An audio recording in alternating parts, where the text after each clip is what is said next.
Greetings. Whoever's playing the music, I don't know who's playing the music. I don't know. This is Terry Riggs in the house, and he's with his co-host, Mr. Co-host. Come on, bruv. Of course I'm in. Yeah, I'm waiting for everybody to turn down their sets so we can hear everyone clearly. Big up to everybody that's joining us. Black Eyes TV in the house once again. Bringing you some movers and shakers from the community today, talking about media. It's going to be a very nice show. Mr. Riggs, you got to turn your If everyone can mute up. Well, when you're going to talk, just unmute, talk, say a bit, and then mute up again so it stops all the echoing. Big up to the chat room. Big up Moses, EX, Melanated Goddess joining us. That's all. Like, share, and subscribe. You know the routine. As I was saying, movers and shakers in the community joining us today, talking about media and the importance of it, and so on and so forth. So, Riggsy, without further ado, make your little introduction, say what you need to say, and then we'll get into this discussion. Okay, family. As you know, I would love each person to able to introduce themselves. As we've got in that the powerhouse, as we can mention, is the one and only, the businessman, the political man. I don't even know what to call him, but he's one man that can put himself forward and give an articulate speech for everyone. The representative for the African diaspora, please, Dino Key, introduce yourself and tell them what you're about.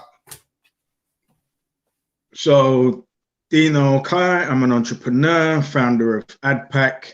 I'm glad to be sitting with my brotherhood here today because we've had hours of conversations behind the scenes on the actual business of the media and broadcast. So I'm looking forward to chopping it up because people might get more clarity about what we talk about behind the scenes. And one of the most important things that we can talk about outside of all the technical stuff and the business is what our actual agenda is. So when you're sitting down watching a Netflix or any other channel, and you might see that every single show you watch has got a very visual homosexual relationship in it, the same that our children, you'll understand that there's an agenda. Everybody has an agenda, whether they tell you what it is or not. So we got to start having those kind of conversations as a cabal of media CEOs ourselves. Propaganda is one of the most important weapons that you can have and defenses of your community. So if you're just making stuff to make it and bang it out, it doesn't make a lot of sense, especially when we're at war and we've been behind enemy lines here since the Windrush for 70 years. We all know 500 years and 400 years in Uncle Sam. So we got to play our part, know what we're doing, and be very intentional about what we're doing. Mm-hmm.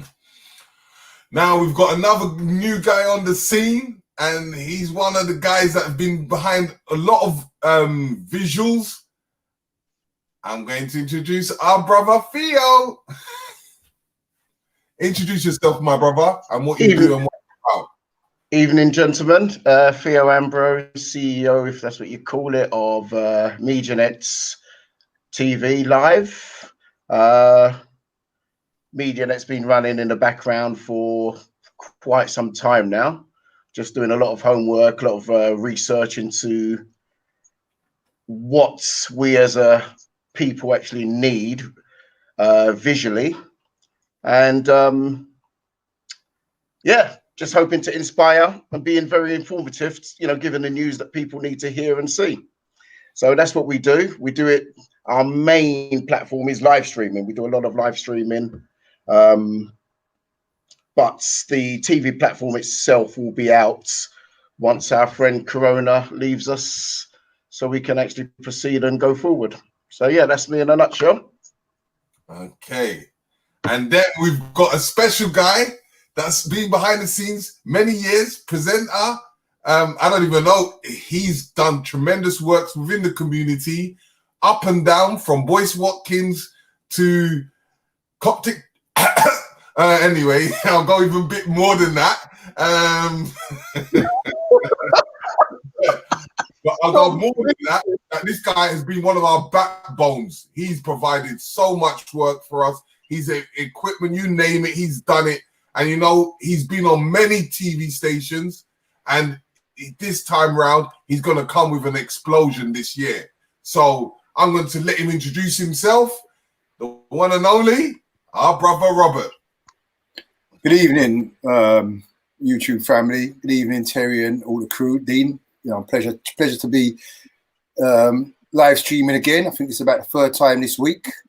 Everyone's looking rusty a little bit around the beards and on the head top. You know, the thing has gone now due to the COVID business globally. As you said, you know, enough rust are going to come out of lockdown still. But yeah, I am Robert Robinson. I'm the founder of HMP TV. That's Helping My People Television.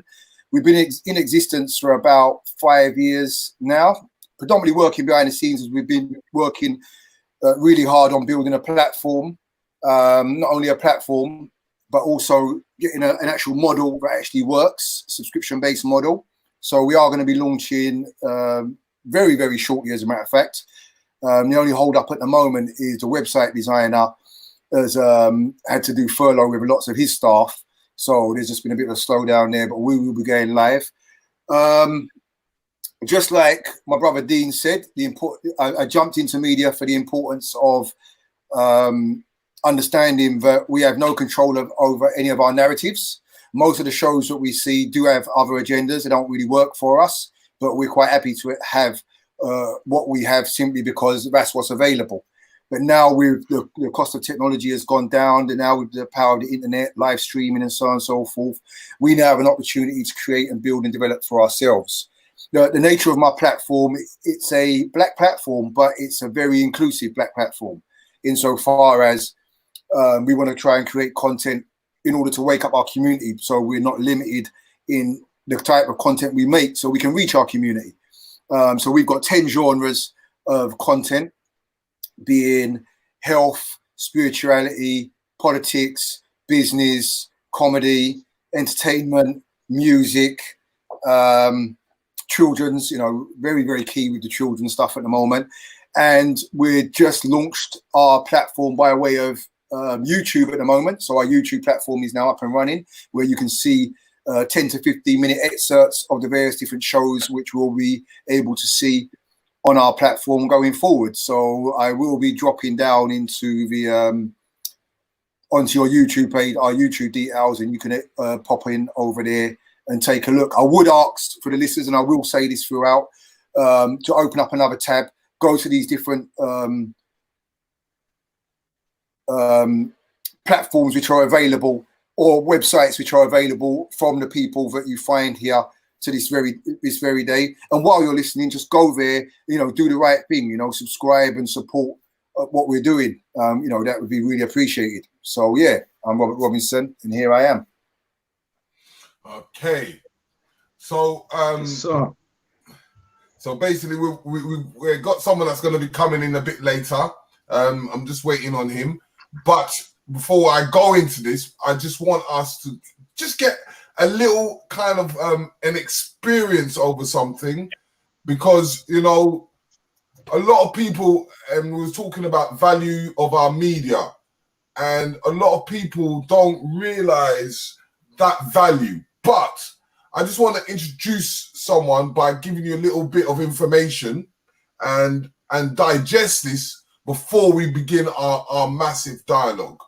All right, so basically I'd like you lot to mute your mics and just have a quick listen into this 3 minutes information. If you don't read the newspaper, you're uninformed. If you do read it, you're misinformed. What is the long-term effect of too much information? One of the effects is the need to be first, not even to be true anymore. So what a responsibility you all have to tell the truth, not just to be first, but to tell the truth. We live in a society now where it's just first. Who cares? Get it out there. We don't care who it hurts. We don't care who you destroy. We don't care if it's true. Just say it, sell it. Anything you practice, you'll get good at, including BS. So what is the long-term effect of too much information? The polarization of the electorate? That's the flavor of the day. Every day is something else. People have to understand, are you using your device or is your device using you? Can you put it down? Can you turn it off? It used to be news. Now it's opinions. Oh, glasses. We have 3 experts on the right, 3 on the left. Let's discuss. Ooh, light bulbs. We have 3 experts on the right. That's not news. That's opinions. Well, over and over and over. Cycle, cycle, cycle, cycle, cycle. What is the long-term effect of too much information? If you're sitting there and you're thinking it's the gospel, what I'm saying to people is, to all of us, I'm not knocking the phone. What I'm saying is we have to understand, we have to at least ask ourselves, around the world, you here in England, wherever you are, what is it doing to us? It's hard for young people now because they're hooked. They're addicted. If you don't think you're addicted, and I'm talking about anyone, from the highest to the lowest, if you don't think you're addicted, then see if you can turn it off for a week. It got quiet. Didn't it get real quiet? It's a tool. So we should use it. God has blessed us with free will. Now it's free will magnified, free will on steroids. You need to go in any direction you want. It will allow you, and it's not the enemy. It's just a reflection of our own free will. And we all want to be liked. But now we want to be liked by 16 million. And will now some of us do anything to be liked. We used to do anything to be liked, but it was by the person in front of you. Now it's to be liked by 16 million people that you don't know. We have to ask ourselves, what is the long-term, if not the short-term effect of too much information? Put the thing down and look up. You're missing stuff. Yes, people, I hope you got that little bit of information. Now, Richie, are you there? Yeah, I'm here, brother. Now, go on. No. What I was gonna say, I mean, unless you wanted to begin, I was gonna say to everybody, you know, based on that narrative to set the tone of the conversation. Obviously, as he's talking about, there's a saturation of information, social media, you know, all these other portals. So, and this is straight away to our media guests. First of all, you know, in an attempt to create content, how hard do you find that is to create content that is, you know, news driven or entertainment driven, or, you know, pandering to the people type of situation where it's an opinion driven thing? How have you dealt with that with your platforms in finding that balance? Any one of you can jump in, Robert or Theo, whichever. Well, basically what I do at MediaNet is I believe we as a people have got enough stories of our own to tell anyway. So I've got a little slogan that I've borrowed: for us, by us. So if you just look into your community, I think you'll find enough stories, as I said, for us, by us, which tells its own story within itself. So is it driven by news? What's going on? Yes, some of it is. But I think you get a sort of a real perspectives on what's actually happening when it's told by your own. So that's what I do to get my stories. I go to the people themselves. It's the main thing. Mm-hmm. Rob? Robert? Let me come in. Yeah, for me, there's more than enough content across our community. You know, one thing we haven't had is a spotlight on our community ever.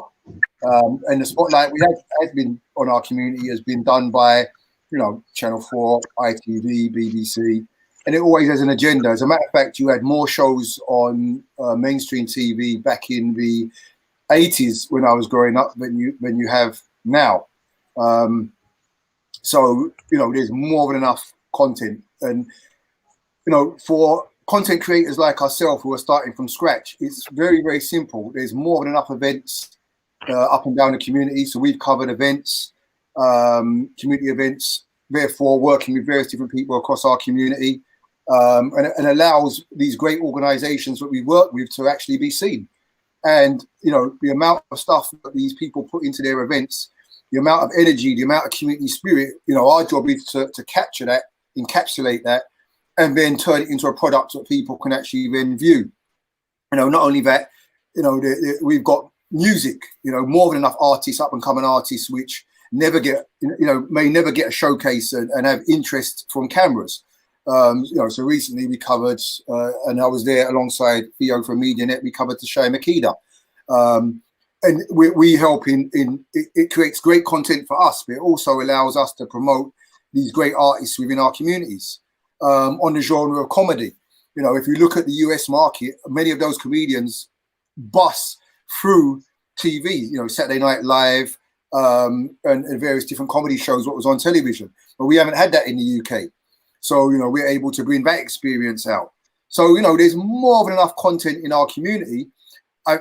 Even with the situation we are now with the COVID-19 and the issues and the conspiracy theories, which are running amok within our community, I feel that it's very key you have a responsible media that can deliver news which is newsworthy and have a form of investigative media which doesn't just run around shouting 5G is killing us, but actually produces evidence, because that's the type of media we've been used to.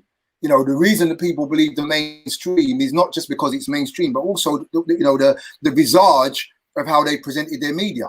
So, you know, I come from, you know, trying to deliver things very, very professional, and in protecting my brand, make it very clear that if I'm going to put stuff out there, it has to be something which has to be researched and has substance behind it, and not just because someone says it's so. Not to say that people can't do that. Obviously, that's what social media and this thing allows it to do. But social media is designed for 3-minute sound bites, 2-minute films on video cameras, where we want to be able to create comprehensive programming. And there's more than enough professionals, if given the time and given a structure, how to be able to present, which they're doing. They can do it in a structured, presentable manner, which sways the public, because that's what a propaganda is supposed to be able to do. It's supposed to sway the public, but we have to be professional how we go about doing it. You want me to answer that question? What's come up on the screen? Hello, Terry. Yeah, you answer it. There's a question up on the screen. You want me to answer it? Well, you know what? You can answer that question because it's relevant. We'll put it forward. I was gonna ask questions from the people in a bit. All right, no problem. You do that. You do that. Got you, brother. You get me? That's not a problem.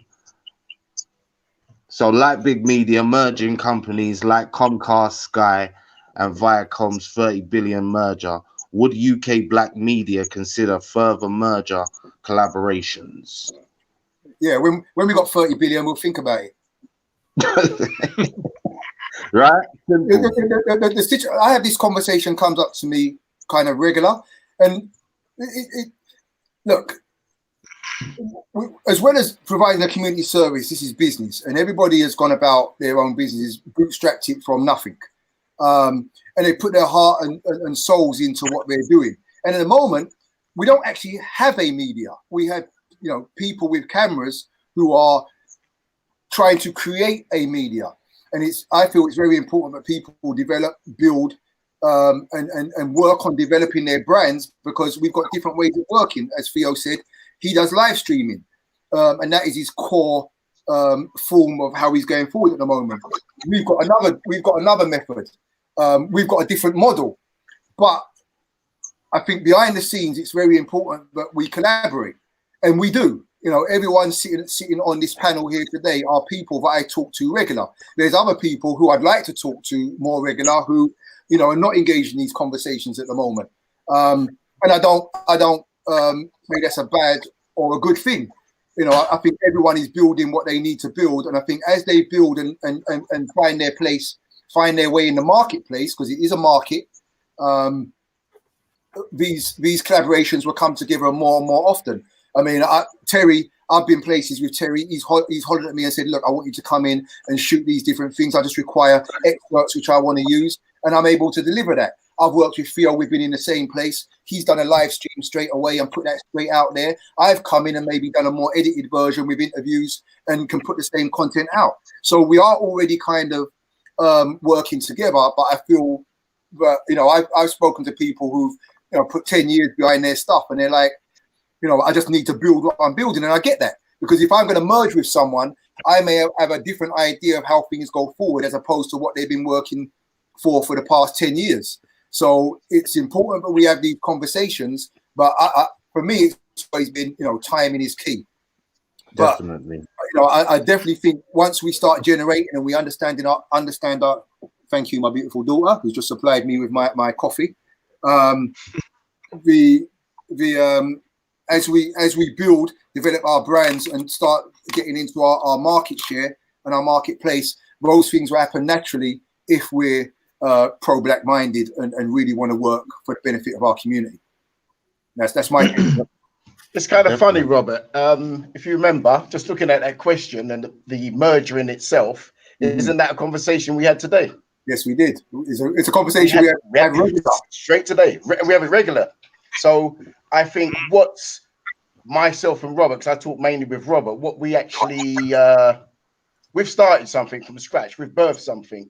And we all have our own... Sorry, we all have our own sort of ideas of where we want to bring that, you know, what we've birthed. But the key issue is, and the thing that really makes it, well, I think the connection, especially with Robert and myself, is that when we get to where we're getting to, we've got an idea of how we're going to merge anyway, or how we're going to work together. So although we're looking for, you know, we're going down our own separate paths, we've still got it in our heads that later on, this is how the two will merge together or collaborate together to do bigger things. Because at the end of the day, one of my things I always say to Robert is, I ain't got no time fighting other people in this business over raindrops, and there's a massive pond out there. So I know to get into that massive pond, I'm going to need people like Robert. We're going to, me and Robert and others, what's the other guy's name? Paul McKenzie. We're going to have to work to produce and probably get some larger contracts, because we're going to have to come together to put something together to get a big contract. So I've got to admit, in the media side, from what I've been seeing, I don't think there is a problem with us, or there will be a problem with us merging and collaborating as we go forward. I just think we've set ourselves on a certain dream and with a certain ideas, and I just think we need to fulfill that first before you then go into the second phase. And the second phase will be collaborations and possible mergers. That's my theory on it. Definitely. I mean, and definitely there's more than enough content, you know, to go around, as you brothers were saying, for people to form their own table spread, and that way when it is time to merge at the right time, as Robert was saying, you know, then we all have something good to offer and something constructive to fit together. Dean, are you there, brother? Because obviously you interact with the media. You can't see me, but my machine is turning. So no, in a nutshell, what they're already doing is working as a partner. Because remember, with a partner, we all show our hand, and it's who's going to bust first. And it doesn't matter when you're a collective. So I've had these conversations with Robert for a couple of years, and Theo recently, and Paul McKenzie. I've worked with everybody on the panel. We shot the Thursday Club, and we've had Black Ice TV. We've had Black Ice TV shooting, content over everything, MediaNet and HMP TV, all shooting one event for different audiences with different formats. And it's beautiful. This is a vision that I had 4 years ago, that when we all collaborate and understand our place in the market, that there is no competition, because everybody's setting out their own blue ocean strategy to separate them as number one in a market of one.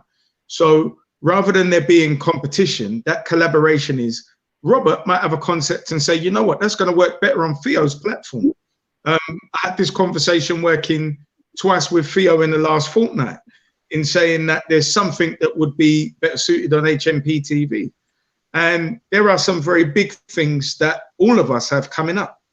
To go back to Brother Konsu's question of the acquisitions and mergers, what we're looking at with COVID-19, as we look at when there's any kind of recession, is just about acquisition. This is the game show. What we're looking at now is a global reset, and that global reset is the exchange of wealth. To eradicate a middle class, because we originally came from serfs and landowners, and now we're going back to serfs and landowners. If you thought you were middle class, sustain yourself for more than 2 months, well, now you know the real deal. You're no different from the fella that shops in Lidl. You could have been in Waitrose. That will change.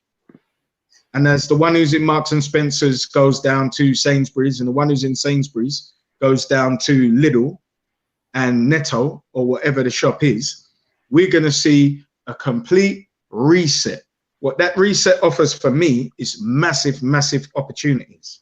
And where we had this bringing the digital economy to the African diaspora, that's not the continent. That is 1.5 billion African diasporan people around the globe.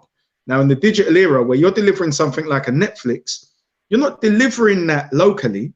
You're delivering that to 1.5 billion marketplace.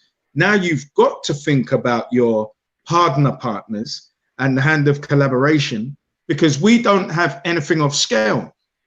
Mr. Mackenzie's got a set of cameras that have got beautiful quality. Robert's got cameras. Theo's got cameras. There are events that we're going to need to cover that are beyond any one man's scale. But when everyone has an economic interest, and we've got to look at things that work, like the European Union, because it wasn't a cultural union, it was an economic union.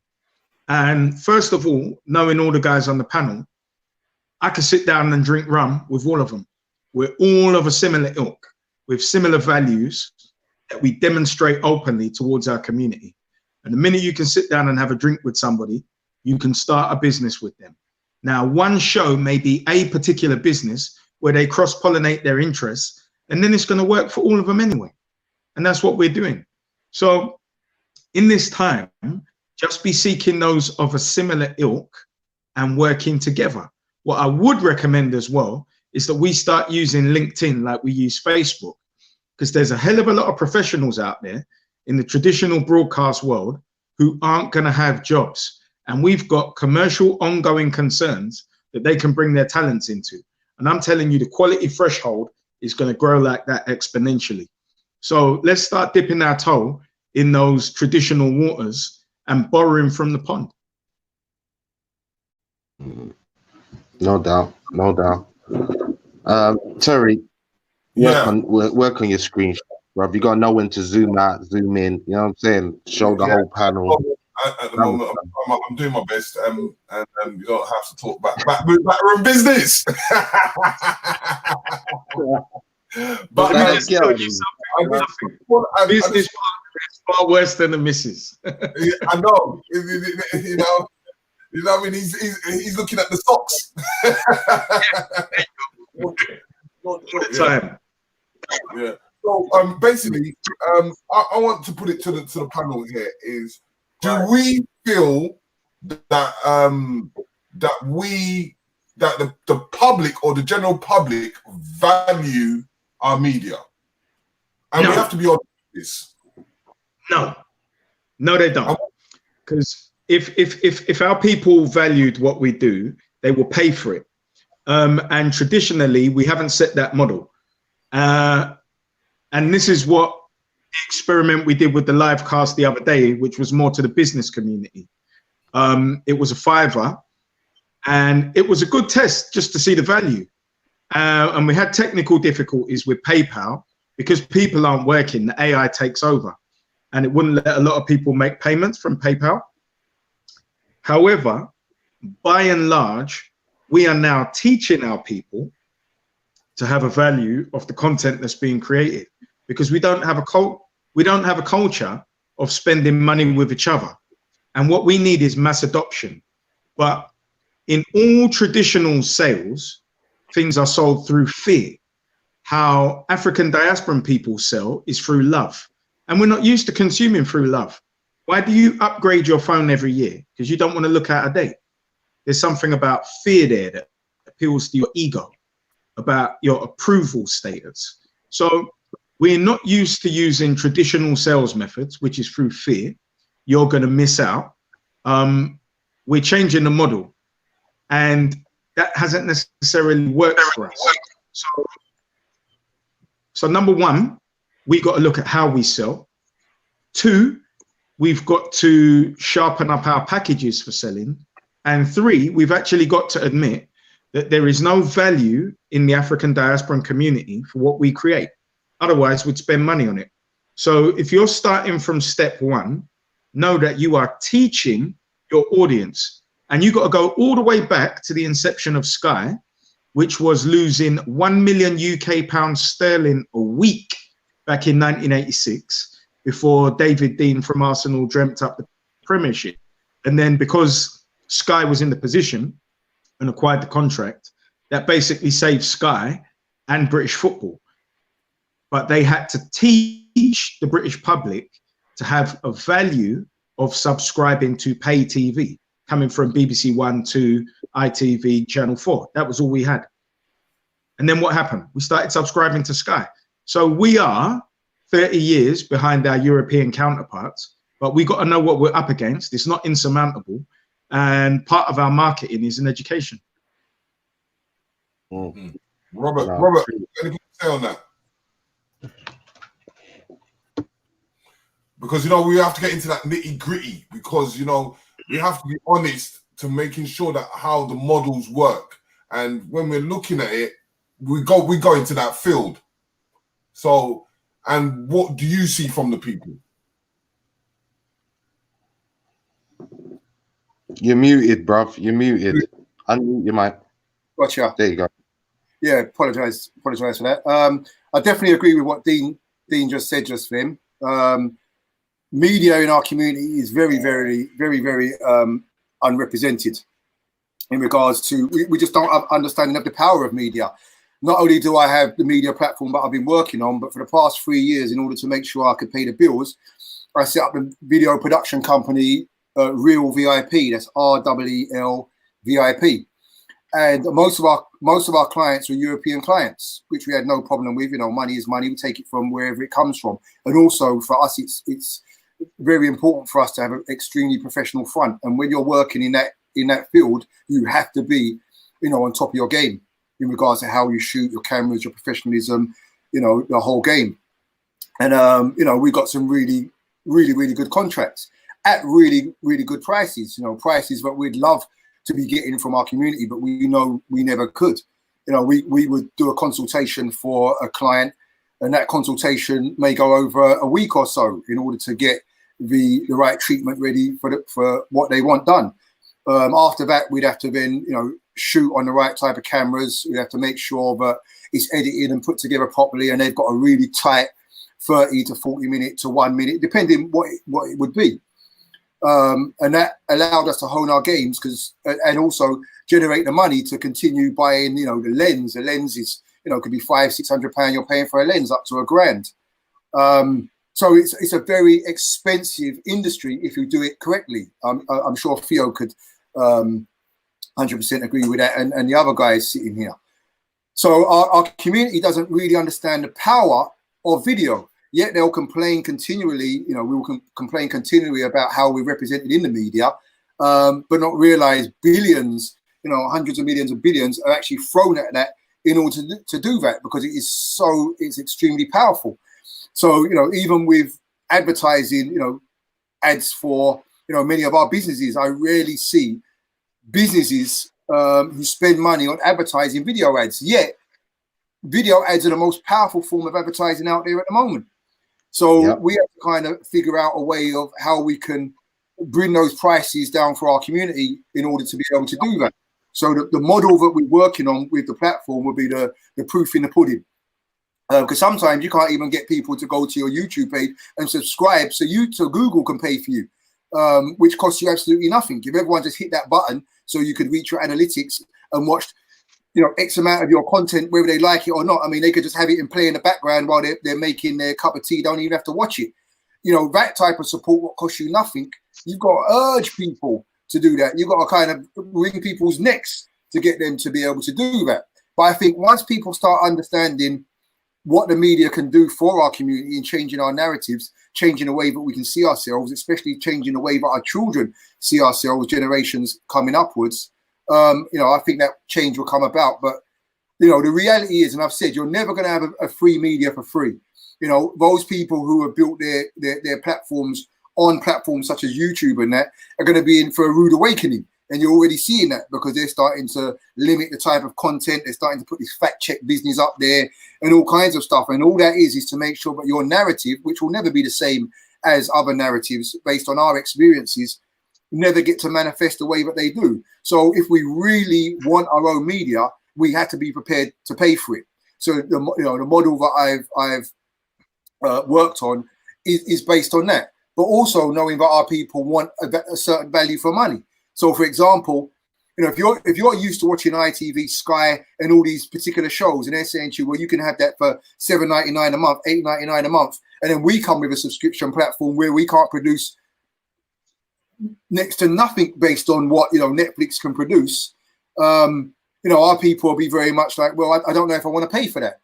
So our job is, and this is why it's taken so long, our job has been, and you can see that if you go and look at the preview content that we've been creating, we try to emulate that type of way of doing things to the best way we possibly can, you know, from our openers to our closers, from having free camera angles in our shoots to having the kind of lighting correct, to try and get the audio correct, you know, as we've gone along, to try and produce stuff which is kind of reminiscent to what we're kind of used to. Our ace in the hole, or our niche, is simply that, you know, you can watch Netflix, but there aren't business shows aimed at our community.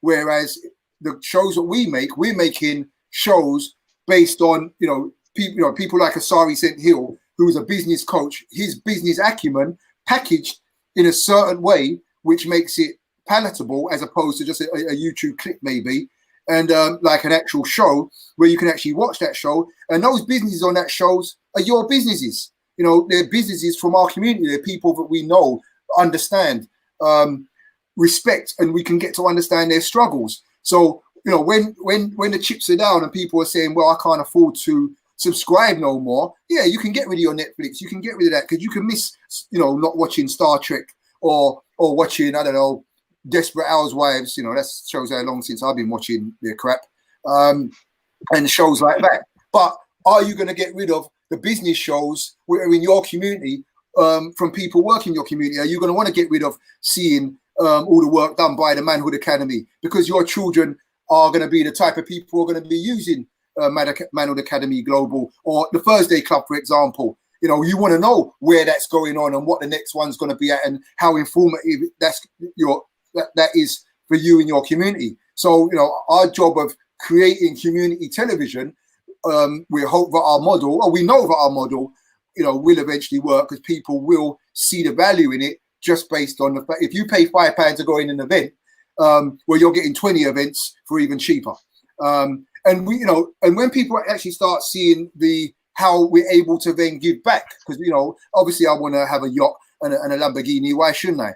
But at the same time, the reality is we want to plow that money back into our community, so we can actually say, okay, Thursday Club, we've got 10,000 subscribers from our community. We're turning over maybe 30k, 40k a month. We know we can plow 30k back into our community just by supporting, by saying, okay, we're going to sponsor the Thursday Club. For all the presenters what come on our show to do our shows, we can pay them a budget of £250 a day for £250 for a day's shooting. The young interns who are coming and doing internships at the moment, we can now put them on a wage. We know that if there's 5 events happening across the country, we can pay for a team to go somewhere and go and cover that and edit that. So there's a whole financial infrastructure. But the reality is we have to be willing to pay for it, and we have to provide the quality that people expect from any black business. And that's just how I see it. Yeah, I'd like to just concur with that. First and foremost, though, I believe we have to educate our audience, our people, to do the most simplest thing, which, if you look at what's scrolling down at the bottom of your screen now, like, subscribe, and share. That's the first thing of the training they need. From that, I think we can build it up. We'll just build it up from there and take it from there. It's going to be a long road, because once again, we're used to getting everything to a degree free. So yeah, I believe it'll be a long road, but we have to start somewhere first. So it is in the education. Yeah, just press that like button, press that share button, and subscribe. It is, for now, it is that straightforward. That's what I'd like to say. Can I just add to the sharing? Christopher Itcher, who has got why is his brand gone out? Jet Black Ink. Now I love that brother, and he recently done a I think cars must have cracked. Some police cars must have crashed a police car with some youths in it, and they came out, armed police came out and everything. Now within 24 hours, he had over 17,000 views of that thing. Now obviously it was done on Facebook, which shares a lot faster. But we post clips from the Solution Room. We post clips from a Black Love event. We post clips from Julian Hall's entrepreneur events of young black businesses, and you're struggling to get 1.5k views. So we've been so programmed to share negativity, and we share negativity with positive. Because I know a lot of positive people share the negativity, and it's like them guys who would turn around and say, I don't look at those slutty looking ladies with those really tight skirts on. It's absolutely disgusting. While when a lady's walking past, say, oh, look at that, it's absolutely disgusting, whilst getting everyone to then look at it. It's that type of mentality that we kind of have. And we really, I think, where Theo mentioned about education, I think the education of understanding how, if we share positivity of all the great stuff that we're doing in our community, it's going to change our community.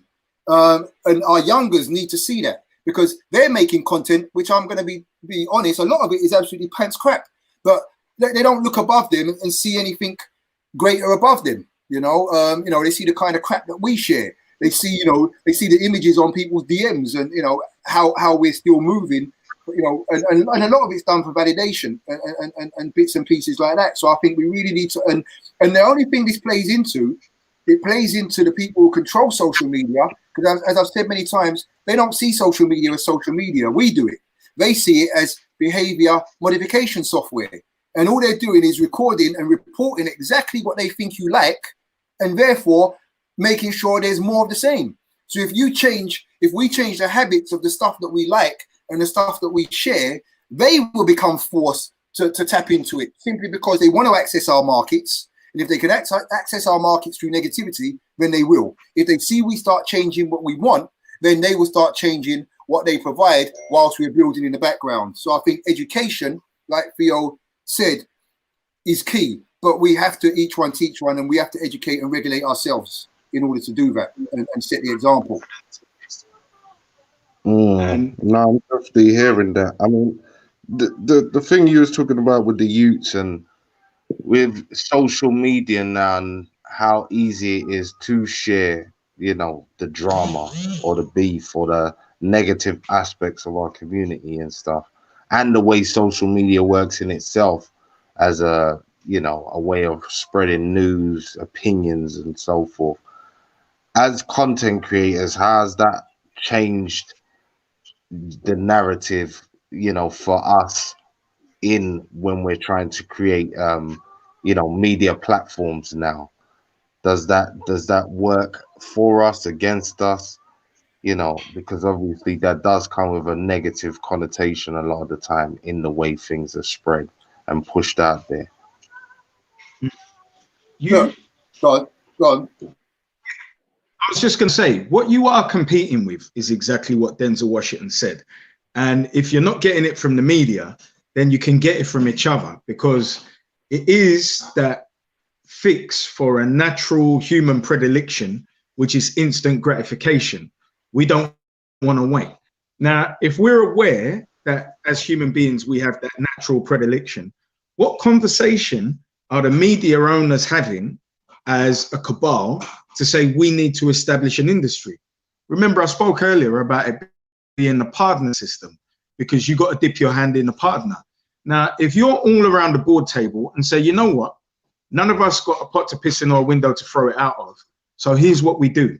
When it comes to the wider campaigns for our channels, we make one advert which covers all of our platforms. That one advert that covers all of the platforms has those simple implicit instructions: like, subscribe, and share the content. And as you are drumming that out, number one, it costs nothing to produce. Number two, you're going to use the person who has the best cameras. You're going to use the person who has the best editing skills, the best coloring, and the best music mixing. Everybody's going to play their respective roles. What the byproduct of that is the greatest piece of content to use as an educational tool to our public. And then what you all do in unison is you obliterate the social media spaces on everybody's platforms with exactly the same message. Number one, the community realize, you know what? They do actually have a code. There is an actual industry. They are working together. And in terms of what me and Nana do at Access UK, we've already had the conversations with everybody about providing media training, which is paid, which is budgets for actual shows, which goes towards them. And then a legacy of that may be gaining the employees who are trained in the way that they want to work. So we've got to sit around the board table, however many there are of us, and come together to create these systems. EMAP used to, well, they didn't used to, they still do. You've got Screen International, which is the film publication, Broadcast, which is the TV publication, and Music Week, which is the music publication. Now, I used to go to seminars for Broadcast, Film International, and Music Week, and they are between £500 and £700 to attend those seminars. Now, when you go there, you'll have Sony, you'll have all the big six from the music industry. You'll have all the TV broadcasters all sitting down, listening to exactly the same message. It's a very incestuous pool of employees, and you find very quickly that is why there's a cohesive industry, because they come together, they share messages, and they actually work from a common platform. We're not doing that yet. We're making it up as we go along. And when we start to actually come together, we'll be working from a common platform, and that's how you build an industry.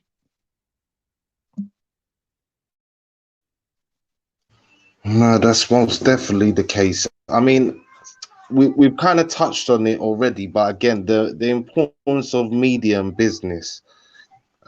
Let's speak about that quickly, because again, you know, we can produce a lot of content and, you know, stuff that people are interested in, but the truth of it is there's a hell of a lot of businesses out there that also need coverage, that need to be out there and are not you know, working in tandem so much with our black media. Speak to that, because I know me and Robert have spoken about this, you know, a lot. Definitely about businesses working in conjunction with media. I've spoken to countless YouTubers about products being placed on videos, you know, and the importance of it. But again, it kind of feels like I'm banging on a brick wall certain times. So again, speak to the importance of that. Go ahead, brother. It's for a reason. And the reason is because we're not speaking in unison. You got to shoot amongst all of the broadcasters who are on the same page. You got to shoot a single campaign, and you've all got to share the single campaign. Short, simple, 1 minute campaigns. So let's say within your overarching, because what you're doing now is you're creating an industry awareness. So within that industry awareness and that education, you might have 5 films to support one campaign. And what the end result is media sales. So first of all, we're also establishing a media sales industry to be able to sell on our various media outlets' behalf. So me and Robert and Theo have been having the same conversations about sponsorship. I'm actually executive producing a show right now on MediaNet. I'm doing exactly the same on HMP TV, and I'm seeking sponsors to pay for those shows. And I'm not talking about big, sexy money. I'm talking about nominal funds that actually cover the cost of production. So there's an idea that I spoke to Theo about. I said, right, this is a podcast. Within its format, it's about 2 men having a conversation who are our peers. It's a marketplace. It's aimed at a market of men. You've got to have your avatar for who you're selling it to when you're pitching a business. Otherwise, they won't get it. And if you can't convey it simply, they're just going to walk away. So the marketplace for the show is men who are 35 to 55. You know they've got a decent income stream. You know they're going to be viewers of it, and they're going to consume your product. Do you want to get your product in front of their eyeballs? This is the nominal cost. This is the duration of the show. This is the frequency of the show. So when we create these sponsorship packages and these models, but in the embryonic stages, you guys have all got to get together on the same page and say, right, we're going to shoot single campaigns that speak very simply to, first of all, our lack of value for the industry. Secondly, what the industry actually produces. And thirdly, what the sum total benefit will be to your business in terms of, number 1, brand awareness, and 2, adoption through consumption of your products or services. So when we do that very cohesively, very simply, coming together, there won't be any argument, because then you start the process of drip feeding your market that you're selling to. And then you do exactly the same thing for the viewers as well. Hello? Yeah, Hello? go on. Let's Yeah, speak. Wake up, Mr. Riggs. That's messing it up. Just zoom the thing out, brother, so we can see everybody. Yeah, that's what's causing the confusion. We're still seeing Dean's face, and Where's the operator? Where's the operator? Terry's flopping today. He needs a beating. Yeah, So- no, I'm looking a big stick at the moment, man. The man came in and said, yeah, I'm cutting. I've set it up and now I'm cutting. What kind of business is That's this? what I'm saying.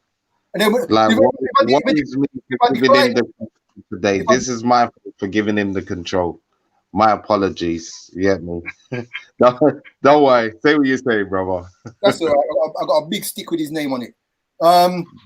In regards to, I think with media, because, I mean, business is integral. I mean, as I said, I've been working, it's been more than, for me, it's been more than just shooting. It's actually the big bulk of what I do is the back end. And it's making sure I've got a model, a robust model, which allows me to have self-autonomy in regards to what I want to do and make sure I can deliver the narratives that I want to, be able to deliver. So in regards to the, in regards to a model, I mean, I think it's very important that Yeah, let's keep it up, brother, so we can see everybody. Well, Then you don't have to worry. Then you don't have to worry yourself. Whatever you're doing in the background, Riggs, just zoom the thing out so we can see everyone, and then there's no hassle. The man's Sorry, drinking bro. about 50 cups of tea. The man's going to make tea. But, this is what too much Moringa does. You see it? That man's been locked up for a long time, then, man. He's been moving like this for a little while. As I said, we all got to stick with his name on him. But let me continue.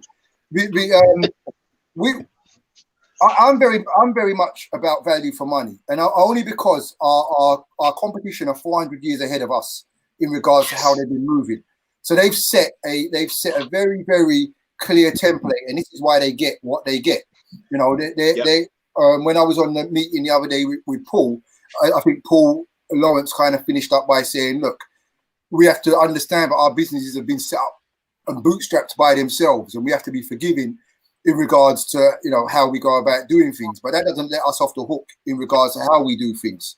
So if I'm going to approach a business to advertise through our platform, it's just like if I put on an event.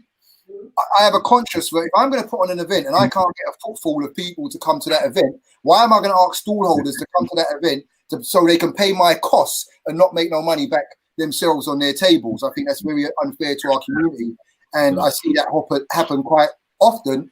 And then I hear people complaining about it. I think, but first you have to be able to create something which has value. So if I want to go to business and say, well, look, I want you to advertise on my platform or advertise on these platforms, the first question I would ask as a business owner, well, what is your viewership? And you can't fault me for asking that question. You can't ask me to support you and pay you just for the sake of it. You know, I need to understand, well, how much people are going to view my product? Which market have you got? I mean, I'm selling trainers, and the only people who watch your TV are people who wear shoes. So why would I advertise there? So I think it has, you know, when you look at YouTube, how they do their advertising, they've said, well, before we allow you to monetize your platform, we want to make sure you got 1,000 subscribers, or at least you got 1,000 eyes, and we want to make sure you're getting 40,000 hours worth of viewing, because our advertisers who are paying us so we can pay you have to make sure their product's going to be seen. And then furthermore, they say, if you don't click on the ad and people are not clicking on the ads, then why should we pay you? So, you know, the key thing for all of us, and this is why I said earlier on, we have to build our brands and we have to build our marketplace in order so that when you're approaching business, because we are, you know, no business would turn around. If I went to Basil from Pempansi and I said to him, look, Basil, I've got 5,000 eyes on our content. We've actually got a lot of health shows, and you can advertise throughout those health shows, guarantee people are going to see him.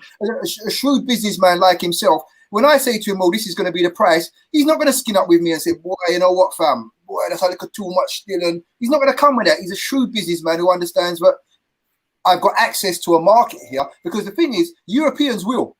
The first thing, you know, once you get your business, you're reaching a certain amount of numbers, they're going to step to you. And they're going to want to say, we want to advertise, we want to get Nike in on your brand. And they're going to come in with the money. And, you know, you'd be a fool not to take it if you're not making any. But I want to be in a position where I can turn around and say, well, I've got enough of my own community paying me where if you want to come through us, what are you doing for our community? You know, yeah, I understand that you want to pay us for advertising, but you're going to sponsor that young sports hall over there.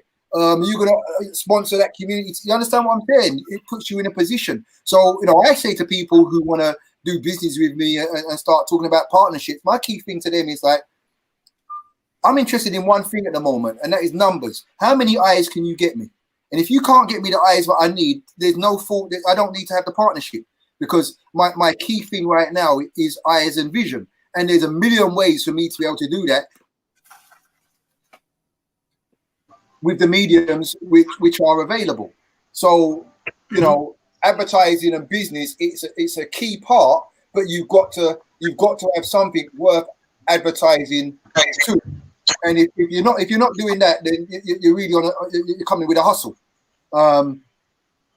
So, you know, I've spoken with Dean Dean is a great marketeer.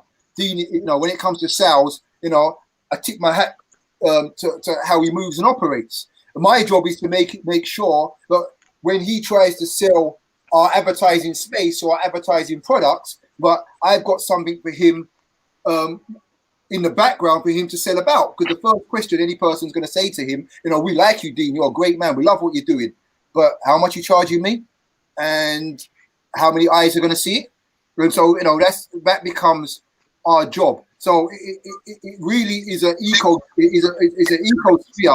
of what needs to be done. But our job is to be able to make the content that people want to see. And we've all got different demographics. I know that Terry and Black Ice's TV's demographic is slightly different from the demographic I've kind of aimed myself towards. I know Theo's got a demographic. I know GKTV have a demographic, and everyone's got a different demographic. And the thing is, if you look at like Dean said, when you look at how Sky came about and these people, when they came about with money, they actually came about with money. We've come about bootstrapping from nothing. But the reality is that within our development, everything I view, I'm looking at the long term. I'm not a hurry. If I wanted to be hurry come quick, I'd go and sell drugs or do something like that. This is the long term. Building infrastructures, building institutions are long term. So I'm willing to put X amount of more years into what I'm doing in order to make sure it's done right. So that we can, we've got with the model that I've got, we've got various phases which we're launching, and advertising and marketing is phase 2 of what we want to do. But our first thing we need to have is eyeballs on the product, so that we have something worth advertisers to get into. But businesses will jump on it all day. They understand what is required. So yeah, that's my 10 cents again. Or was that 50 cents? If I remember, about this team. You get me? No, listen, it's real talk, because at the end of the day, all the social media platforms now are locked down. The Facebook locked down their format a long time ago in regards to advertising and what you can and can't do as far as businesses goes. They're very stringent on that. Broken the amount of eyes, as you're saying, that see things now. So there's no illusion under that. You pay to play. It's as simple as that. So again, you can't look at it. It's good. You got to look at it. It's just good business sense. They're not really interested in well, we've got to do our community thing for your black community. It's just good business. Shall I tell you what it is? Shall I tell you what I believe it is? I think it's because of the way the mechanism runs so smoothly in the background. It's like people have missed the trick. It's like, even I say it all the time about YouTube. People have missed why YouTube is free for so long. Like we're so quick to say skip ad, and get to the content what we're watching, that we've forgotten why we're allowed to do live streams, why we're allowed to put this content up, why we're allowed to watch these videos. It's because the back end mechanism, as we're just talking about, as far as advertising, as far as marketing, as far as getting advertisers to be involved on the platform itself, that's working so beautifully as standard business practice that the public a lot of the time are very ignorant to that. And they're just enjoying the fruits as far as viewership goes. But when it comes to you saying to them as a model now, or as a content creator, listen, get involved, this is what needs to happen, it's almost new to them when you're breaking it down. But that's something I know, I've definitely been talking to a lot of people about and rebanging on about, especially to the YouTubers, because as I said, YouTube's inserting an advert every half an hour, 20 minutes, depending on the size of your video and viewership. Nobody's saying anything. You can put your own adverts. YouTube even allows you to play your own advert in the space where that they would put an advert. Like it's to that level. But again, half the people don't know this, and half the people haven't invested in this, or look at it like it's a foreign thing, or make that face to you when you tell them this. But again, this is standard business practice, something that we definitely have to bring over and adopt in our community when it comes to Black media. You know, what more can I say? And you know, if you guys got anything to add to that, because I don't think people really, you know, examine that unless they are into business. Go on, Dean. Yep. Do you know the most important distinction Robert made is that we're talking about bootstraps businesses versus publicly funded businesses. Now, if you've got an IPO, you might have 50 million, 100 million or more to start a business, but we're not in that position. So when you're dealing with a bootstraps business, we can't compete with their businesses. So if you can't compete, that means you better be creative. So how can being creative replace being competitive? So when we had this digital forum on Thursday evening, we had Paul Lawrence from Just Tickets. So me and Theo had set up the pay-per-view, and there were problems with the AI from PayPal. And immediately afterwards, me and Theo realized we can sell the tickets through Just Tickets for a video pay-per-view.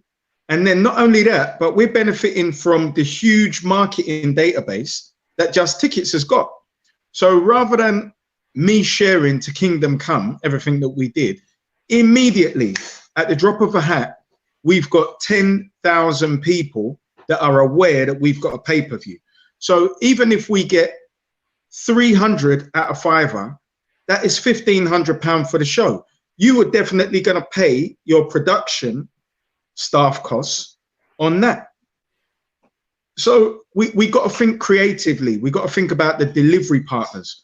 So I will just reiterate what I've been saying about those delivery partners sitting around one table where we get a whiteboard, a bottle of rum, and know that we got an 8-hour day and a deep dive, and we're going in.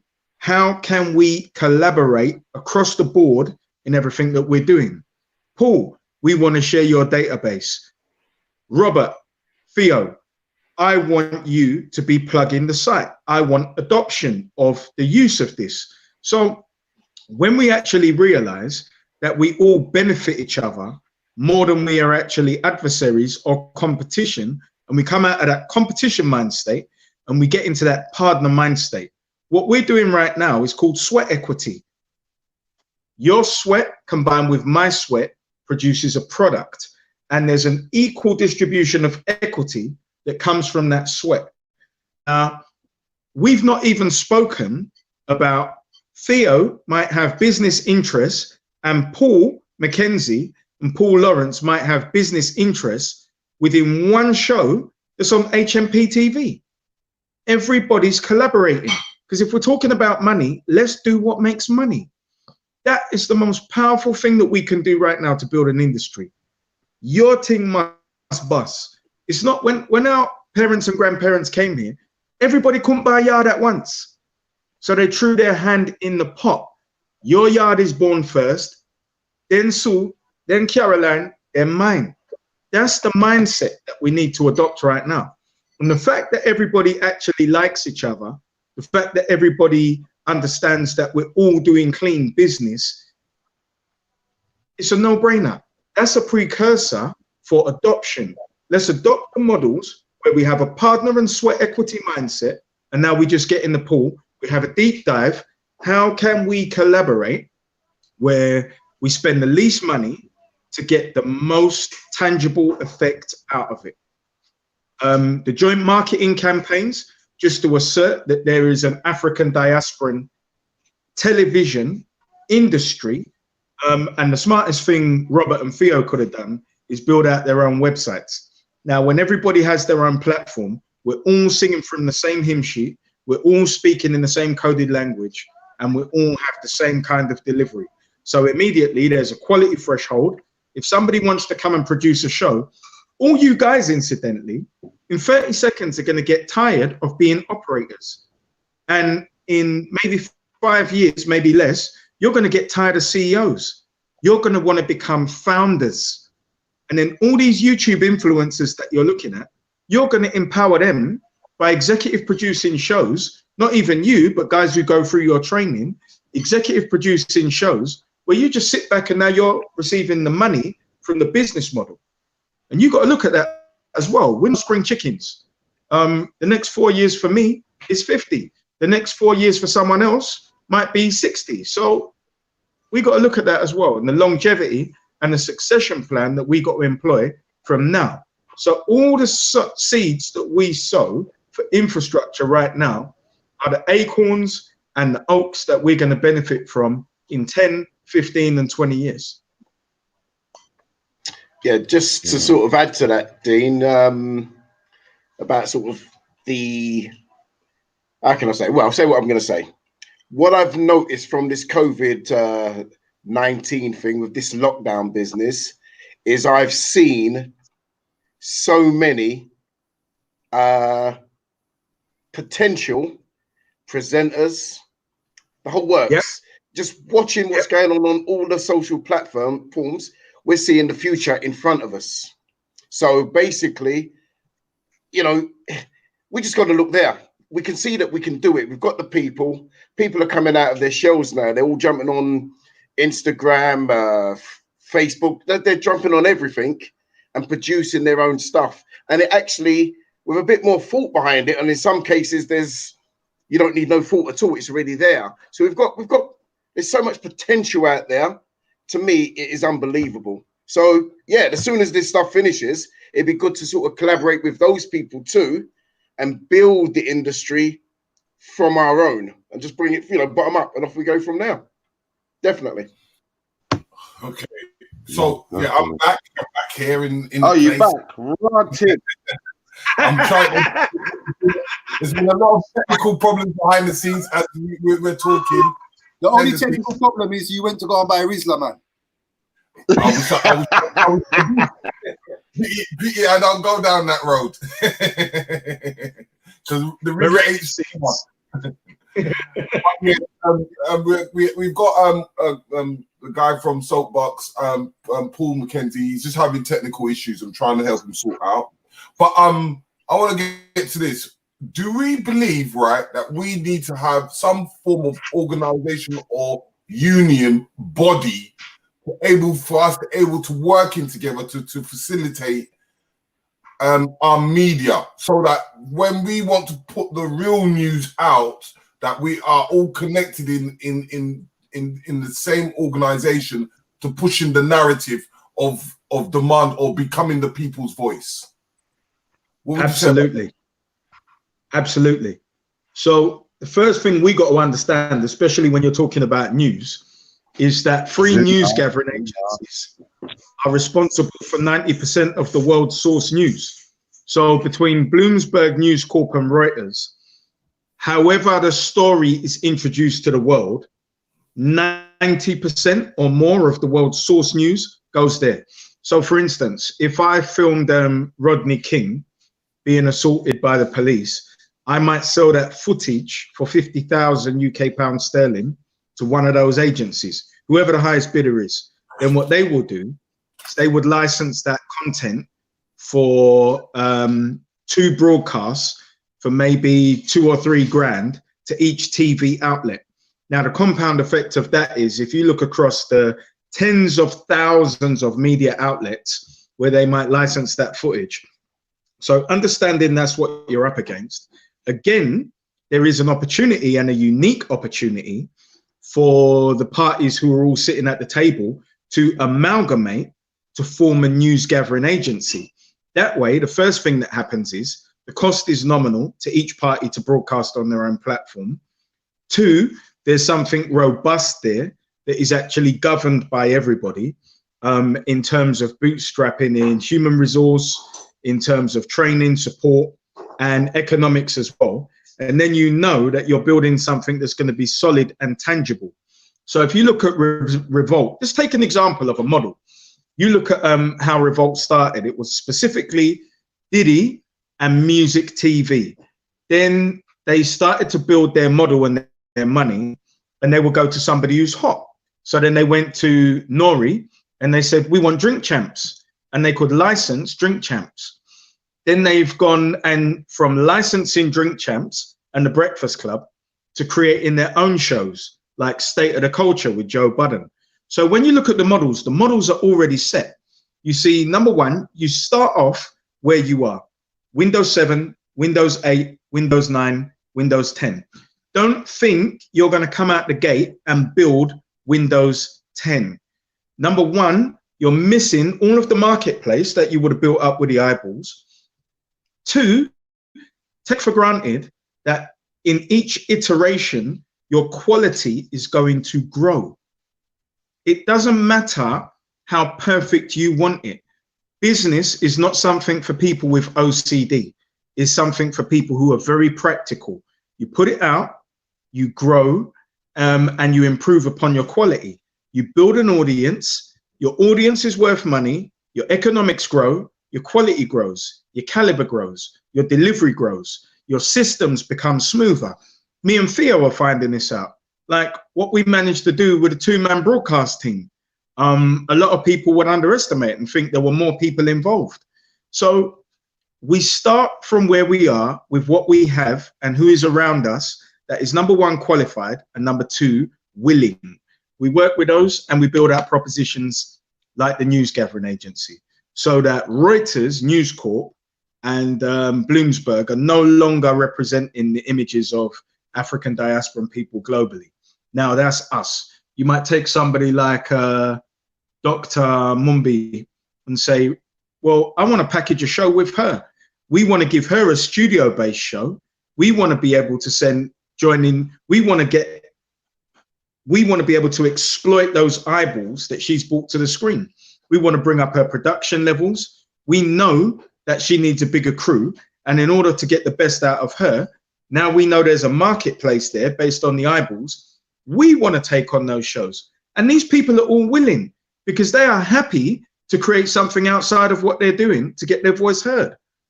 And this is an international thing now. We're not even looking at the people who are just here. Yeah. So, Robert. Anyone else have something to add? Robert, are you there? Theo? It's like everyone's going to sleep. I would say that Richie and Mr. Riggs are media owners. You could chime in. Mm-hmm. Thank you very much. Yep, they could. yeah. So what was you going to add, Robert, quickly? Go on before Dean goes in. Dean wasn't going to go in. He just said, as media owners yourself, what would your opinion be on that in regards to that? And what would be your opinion in regards of creating a body amongst ourselves as a collective, so that when we're reporting something, it gets to all of us at once? Yeah, but what I'm saying is, as a media person yourself, as Dean just said, it'd be interesting to kind of hear what you kind of think of that, because you have placed a question, so no doubt it's something you've kind of thought about before. I would be interested.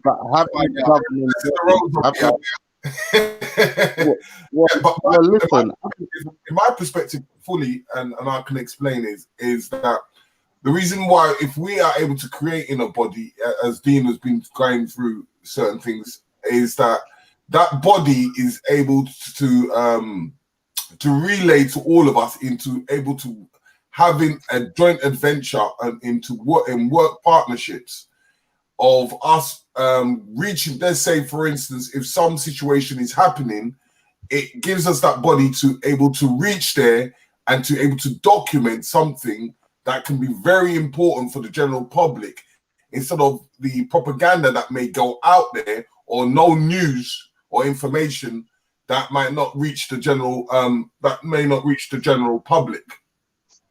So most of what Dean has said, I've kind of agreed on. I mean, I think we're all in agreement that we should need an African diaspora news gathering agency. Well, that's it. From the news aspect, definitely a governing body makes sense, because obviously it makes everything move a lot speedier.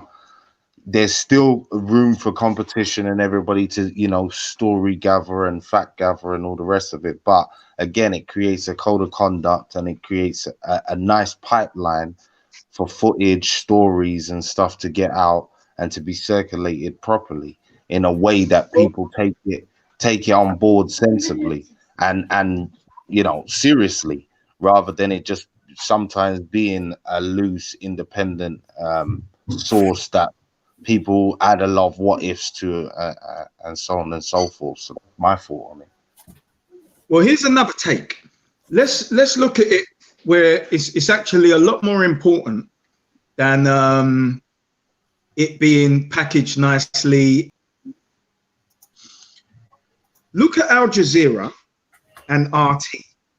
If I were to put out a story, because as everybody knows, I don't speak on European platforms. My enemy's enemy is my man. I would go to RT and Al Jazeera. But why? What are they? They are what we need to be. They are voices that represent a different lens. So do you think we'd know that the Gulf War, for instance, the second Gulf War was a false flag operation and a bank robbery to steal oil if there was no Al Jazeera? We wouldn't have a clue. So every time they do something with us, like there's an Ebola outbreak, or there are so-called peacekeeping forces raping our women and children, there are Chinese who are stealing resources when they have very basic licenses and they're landing huge planes, dipping in, stealing and dipping out. Imagine the power of our news gathering agency when there are cameras internationally to capture all of this, which may be suppressed on any other platform because the paymasters keep it that way. And we're able to expose that in order to empower the African diaspora and create another conversation. So when they say that one country there's terrorism and now Boko Haram might move into Ghana, and we know damn well that this is an alphabet soup funded coup, we can report that accurately. So it's a lot more important than being able to aggregate the materials in one place. We actually create another view, another voice, and we give power to that. Al Jazeera will give you a completely different perspective to what the BBC presents.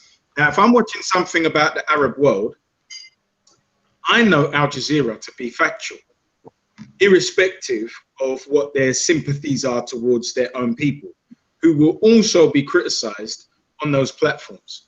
Now, a joint news gathering agency with none of us having the specific time and economics to support that by ourselves, is imperative. So when we go into RT, if they decide to take up our cause, is nice. If we go into Vice, because they decide to take up our cause, is nice. But if we have our own African diaspora version, we're always going to take up that story. We're always going to make sure that story is not only shown on a specific platform, but also that all that content is licensed out to all of the African-owned media, and then we'd spread it out into the wider diaspora owned resources as well. But it's very important that we have a voice that's sustainable, clear, and accurate, rather than the propaganda. And in the same way that we're seeing during this COVID-19 reporting, you've got so many conflicting stories that if we had a news gathering agency and a platform to get those stories out with those who are telling us what is actually factual and accurate, we'd be doing it, because we're not interested in towing any European government's line. So we want to inform our people as to the facts. And I tell you this for nothing, a lot less African diasporan people would have died in this sickness. Most definitely. Most definitely. I see people asking about regulatory bodies like Ofcom and stuff. As I just wrote in the chat, I mean, these are things that depend, as Terry's putting up now, on the platform that you're using, meaning that, you know, if you're on terrestrial television, if you're using internet, podcasts, you know, there's various ways to get things out. And in that, there's various existing bodies that I'm sure would try to challenge or prevent certain things from coming out. But again, that I think that goes back into earlier parts of this conversation when we talked about funding and, you know, your base of operations, of how you're initially set up, and again, what platforms you use to get out there. Because again, if you're not in control of the platform you're using, i.e. like a television, if you're trying to do terrestrial television broadcast on the ITV or Channel 4 or BBC, then there's definitely going to have rules and regulations in place to, you know, put you in a certain check. So again, that's something that definitely, and again, the panel can speak to this after I've finished, you know, what something we'd have to think about, because again, each platform comes with its different parameters. It does. Rob, I just want to say something very quickly that we don't acknowledge. We don't acknowledge sovereignty. We don't acknowledge sovereignty, which is common law. And the first thing that we would do in setting up a media news gathering agency is to set up a media trust. Now, that trust isn't beholden to anybody in legislative law. And then we act in a sovereign way, and we do as thou willst, which is what we've always needed to do and never have. Most definitely. Rob, was you going to say something? Sorry? I thought you was going to say something, Rob. I mean, in the model that I have and what I've been working on, you know, I've been to various different other countries where we've shot in. And every time I land on the ground somewhere, I develop a team of shooters. You know, I want to find out who the shooters are, who the editors are, you know, whether it was when I was in Gambia, Uganda, Kenya, Jamaica, you know, I've got my shooters there on the ground. But, you know, for me, these conversations are fantastic. And, you know, for me, I've got a model where I've thought about many of these things because I want to have a replication of, you know, like I often said to people when I started out, I'm building a BBC, bottom line. And when I was starting out, there was no one to collaborate and talk to at the time. I didn't know the other people, what they was doing. So I just had a global vision for what I wanted to create. So as I traveled from 2015 up until now, you know, I position people sitting on the end of my phone who I'm having conversations with every day. You know, different people have different requirements in different places.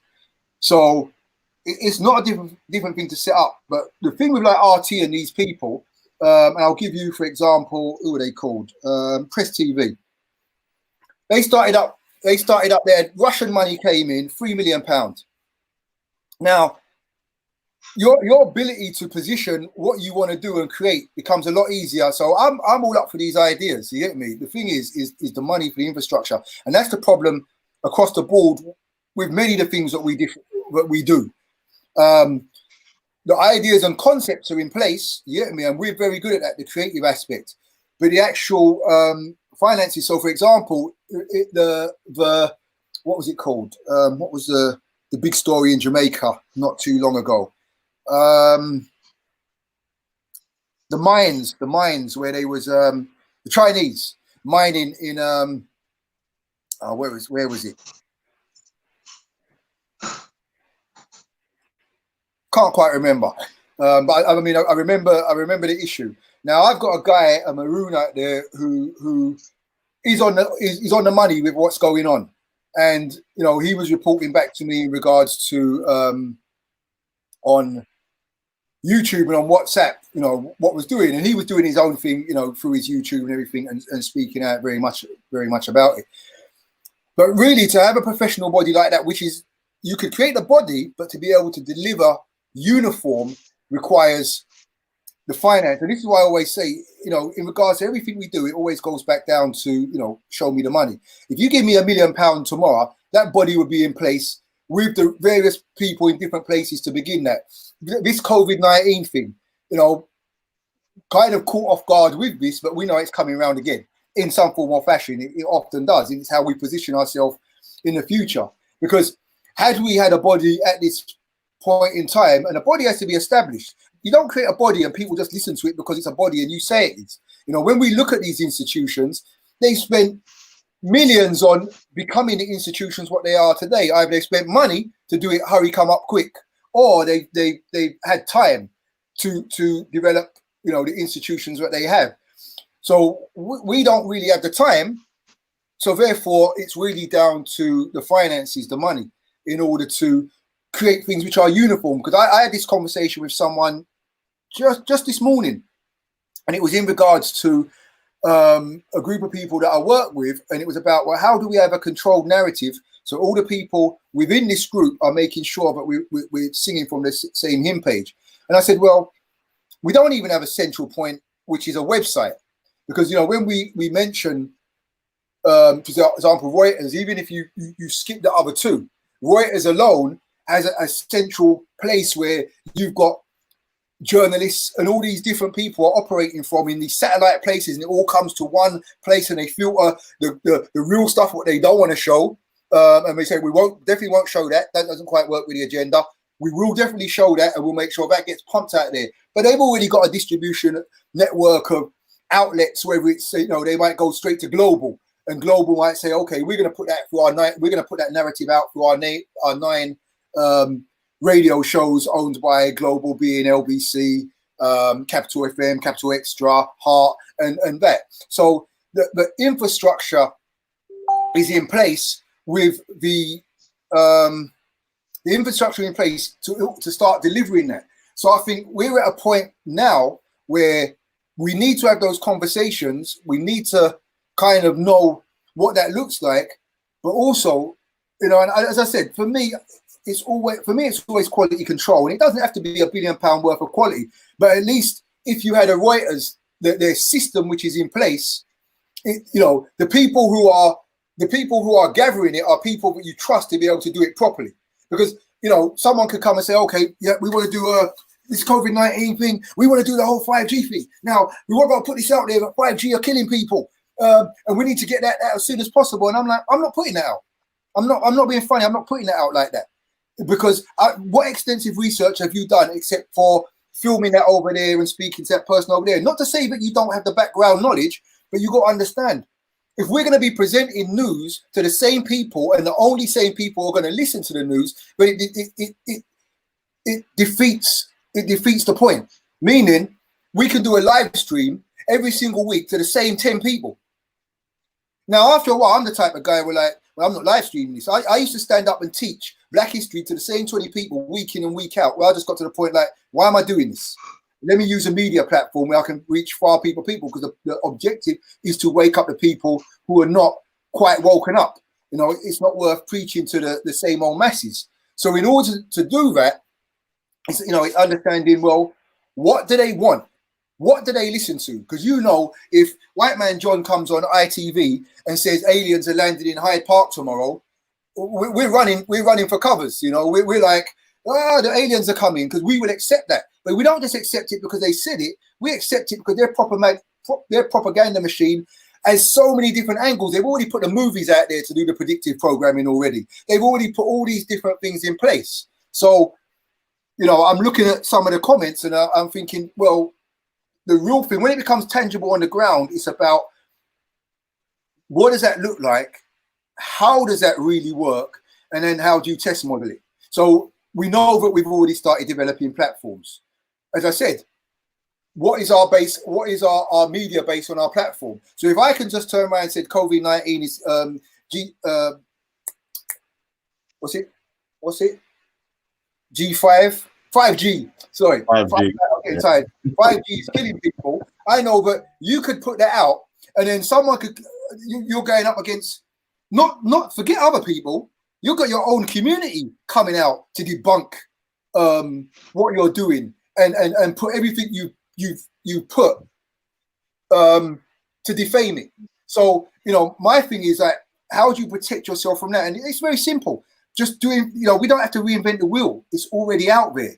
As you know, as I said, when it comes to Dean, understanding how institutions are built is, you know, what he does in regards to that. But then it's the actual infrastructure of, like, now how do we deliver it so it's properly done? So if this COVID-19 came up, we're singing from the same thing. We're like, okay, the 5G, but we've already got X amount of professionals, not John round the corner who's Bantu Zoot, and now he just wants to start talking about, because you see the people who do the mockery and put the mockery like, whoa, these Hoteppers, they're out there, you know, and they do the funny joke, you know, listen, blood, it's the 5G off the tree. You understand what I'm saying? And you've already got the debunkers in our own community ready to defame us, who have a far stronger voice because they've tapped into, like 90% of our community have tapped into the narrative. And our job as a media is to convert that 90% slowly but surely to becoming 80%, to becoming 40%, until you have the swathe of them more inclined to respecting our own version of news. Because this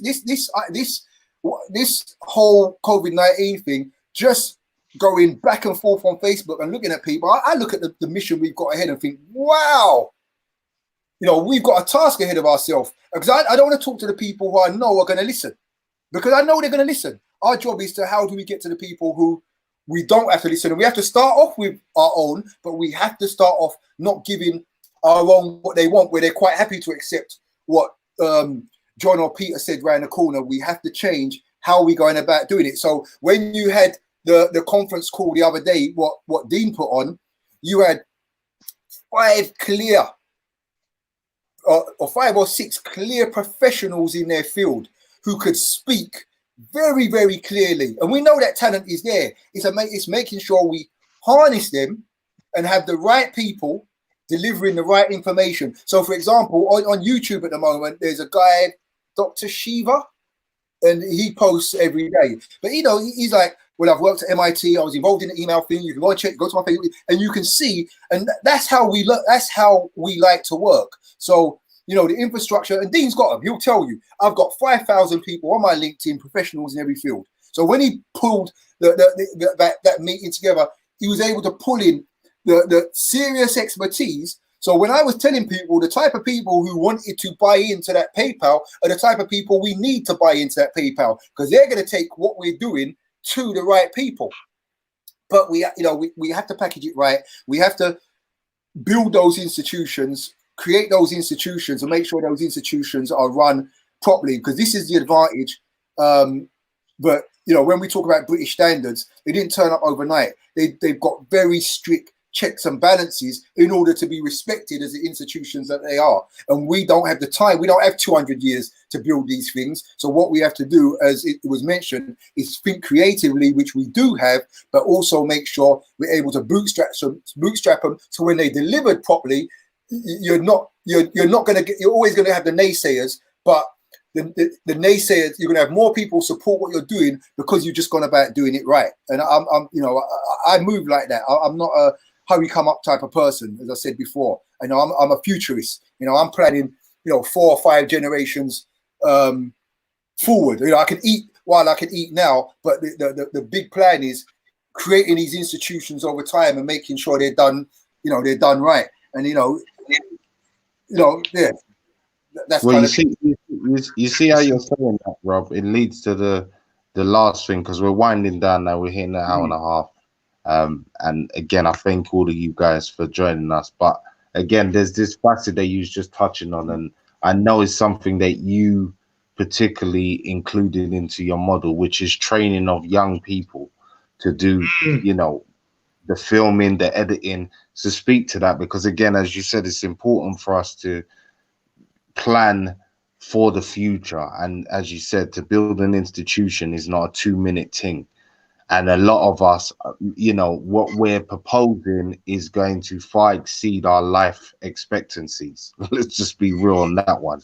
So again, Speak to how you include that part, and also Dean and Theo as well, if you have anything to add also on this. But I know Robert and HMP TV, you have a particular facet for including the youth. So speak to that, brother.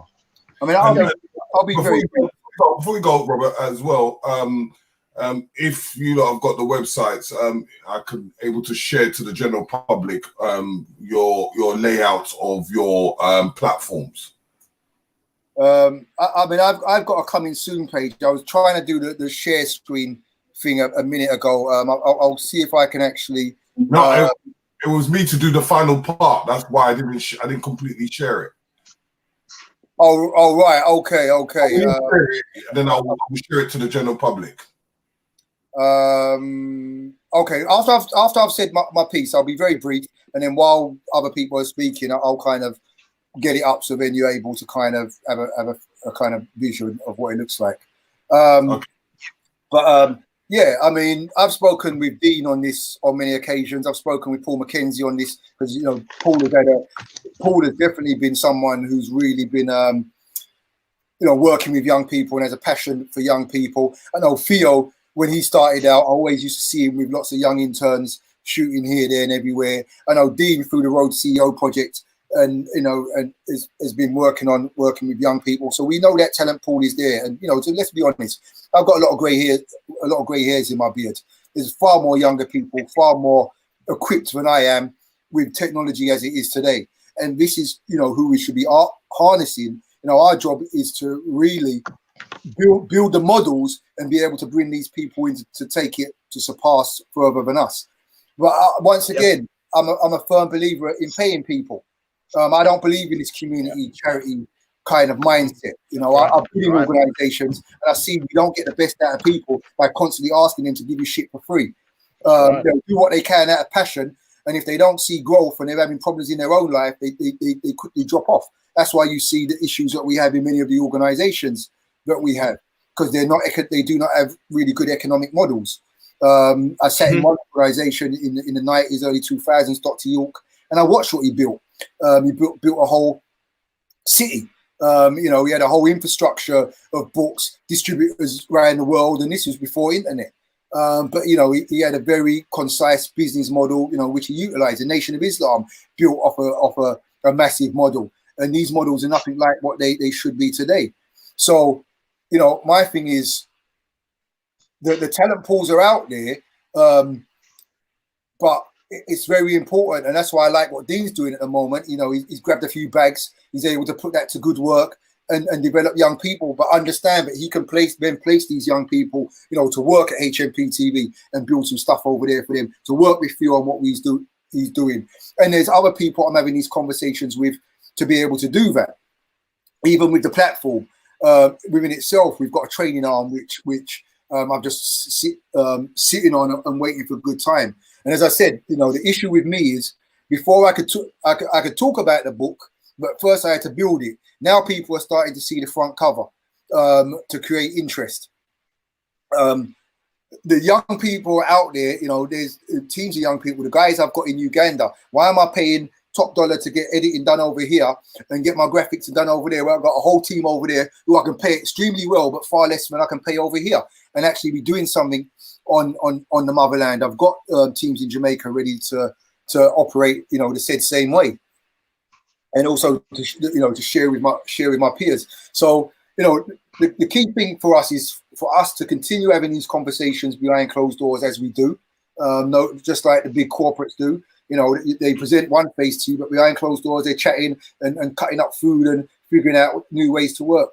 And we're doing the same things with the food what doesn't exist yet. We're eating air pie at the moment and cutting it up, but we know that pie is slowly manifesting, and the pepperonis, if that's what you like, and the cheese, if that's what you like, or the asparagus and all them kind of things are slowly coming together as we build. You know, our thing is to make sure that our community sees what we're doing. Our community understands it has to be funded, but we give them quality, and they also see us giving back to our young generation. As a matter of fact, one of our media campaigns was my young intern. He was actually we were going to do a campaign around my young intern, and he was going to say, look, I need a wage. For me to get a wage, I need 1,000 of you people. We keep talking about you want to help young people. Do your subscription fee to that platform, and that allows me to have a wage to continue what I'm doing.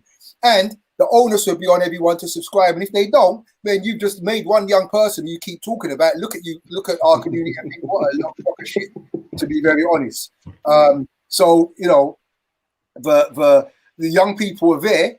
They want the guidance, not only the guidance in how to shoot, but also ethical what ethical media is. Meaning, you can get a load of hits on YouTube and cut a little change by saying, who's the nicest dark skin or light skin, and would you prefer to have a Latino? And that picks up a lot of views, but there's nothing ethical in that. There's nothing community based.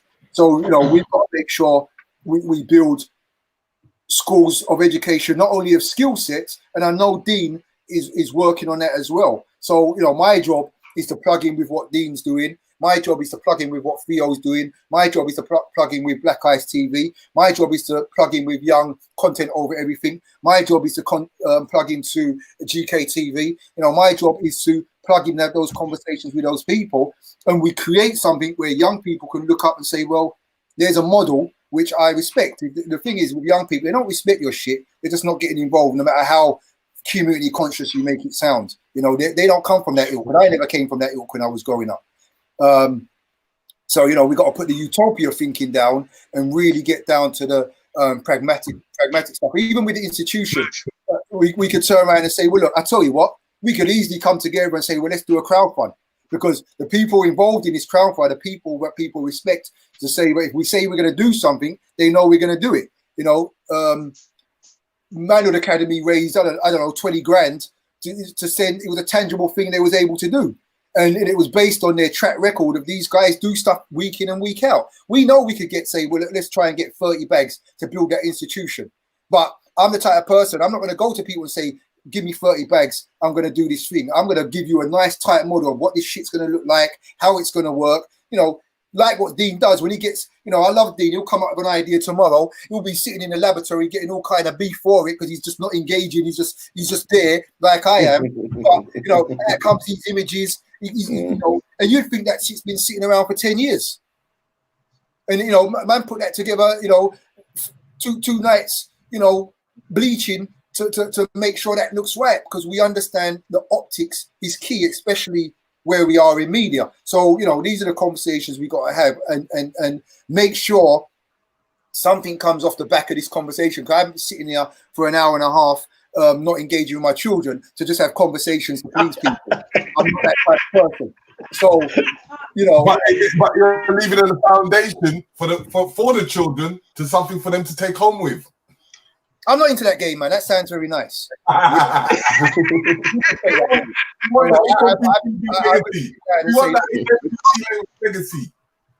just not a nice guy. Look, I'm a very pragmatic. Some people don't like how I operate, and I don't really care. But I put on a polite face for everybody because it's just what they want to see. But the real thing is like I haven't really got time for this, and I'm not engaging. So when I come off with this conversation, all these people I've spoke to, the idea of a crowdfund, because people crowdfund any old bullshit nowadays. I've seen man tell man he wants to go on a little holiday to go and get a certificate. And man, how people are paid for that shit. So if we can't turn around the people, we've got to say, well, we want to put together a media institution. It's going to cost us 30 bags or 20 bags or whatever it costs to be able to deliver that. Then I've wasted 2 hours and you won't get me on this shit again. And I don't mean that in a disrespectful way, we're family. But at the same time, I like to make shit happen. If I talk about it, then I like to do it. And I'm in the best company to do it with. And we have to do it for those young children who are kind of waiting for us to create something for them to slip into. And that's my 99 cents this time round. I'll let 10 pence to that. So what me and Nana have been doing is slowly just building that track record of delivery in terms of the training. And it was beautiful to see Robert with his intern demonstrating what that actual training looks like. So all of that footage actually makes a film. This is when I talk about us coming together in sweat equity to say what this TV training looks like. That is a visual tool that when we put the package out there to say now we're raising money for broadcast skills, the funders are there. And what we need to know as well, there's a very definite agenda to fund and get our young men between 16 and 24 into employment and gaining employment skills. So all we're doing is taking what's available and applying it to those virtuous outlets that we know are there. So if we get a 30 grand program, we carve that up between the various delivery partners. Now, what they're doing is training, but that money actually goes to infrastructure. That money becomes a show's budget. So now those young people who are training, you make an assistance credit within a show that was created. They've also done some work on their back end, on their web technology and everything else. And now you are talking about a feasible industry. And I did this back in 2005 by my lonesome. And I was not the Dino Kai of this incarnation. So working with these guys, I know what's possible. I got the money to train and shot documentaries off the back of that, because the money that you're getting for training pays the crew. Those young people are trained by the crew, and now you've got a training organization and you've got an outcome, which is the product that you broadcast. That's exactly the same model as the BBC, using publicly available funds to our benefit. So you're building the sustainability of a channel, you're building a sustainable employment force that you're giving employability skills, and is win-win-win, because we're taking our people who don't have to go and beg for jobs to work with inside our institutions, and our institutions are all coming around together, not only to support them, but support each other in building out an industry. Yeah, you know, I'm going to quickly add to that. And the reality of things, because of how we can say small London is and how close community we are in looking at things, in the fact that, for instance, we have the manhoodacademyofficial.com that we're online. I just had to push that one out there. But then it's for us to able to recruit or to bring on board our young'uns, and then bringing our young'uns to someone like Dean with the Road CEO, and then the Road CEO bringing the young'uns to the major platforms in forms of training.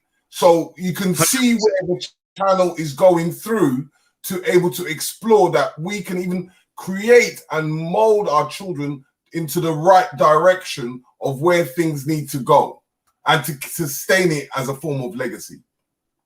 So Theo.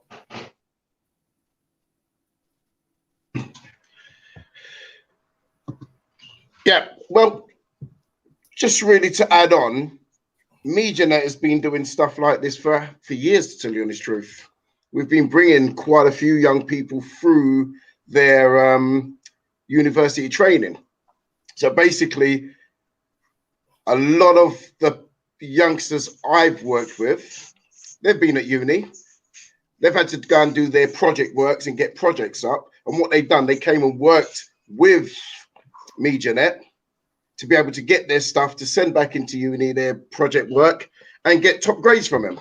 So we have about I've got about 6 guys that have gone through great grades from uni. They're actually working in some good, powerful jobs at the moment. Funny enough, I gave Robert a scenario today. One of the young guys phoned me up about 2 months ago, and he says, Theo, I finally got the job of my dreams. Yeah, and he's once again thanking me. I said, you thanked me already. I'm just glad you're doing it. Then he phoned me. He phoned me up, and in the conversation, he went like this. He goes, they asked him to do something he's never done before. So he was sitting there thinking, what am I going to do here? How am I going to do this? And all he done was he went back to what we used to do on the road every week. And he said, Theo, I just took your structure, delivered it to them, and they now think he's the man. He's actually jumped higher in his career now just by following a structure that I showed him years ago. So the youngsters are out there. They're probably, they're waiting for us to set our business up straight so they can come back to the fold. At the moment, I don't want to be going to these youngsters and say, oh, come and work for me for nothing. Don't make no sense. Go and make a change. Once we get our stuff sorted out, where we can start paying them, we can get great people coming back into coming to our industry. I can't say coming back because it's never been there, but we can get those people back in our industry doing the great work that they're doing now, but for us. So we've been training MediaNet has been training the youth for a very, very long time. When I first started, I had about 20 different youngsters. They've all gone their different ways, done different things, but they've all come through a sort of package, which all I was showing them is what they can do. And they've excelled well. That's all I can say straight away. They excelled well. And so training for MediaNet is key. We need to train our youngsters. We need to get them to an understanding that they can do things themselves. And I think, you know, on MediaNet side, that's something we've done and we will continue to do. Definitely, 100%. Okay. Yes. Oh, Robert, yeah, as you're going, I can see that you're going through your website.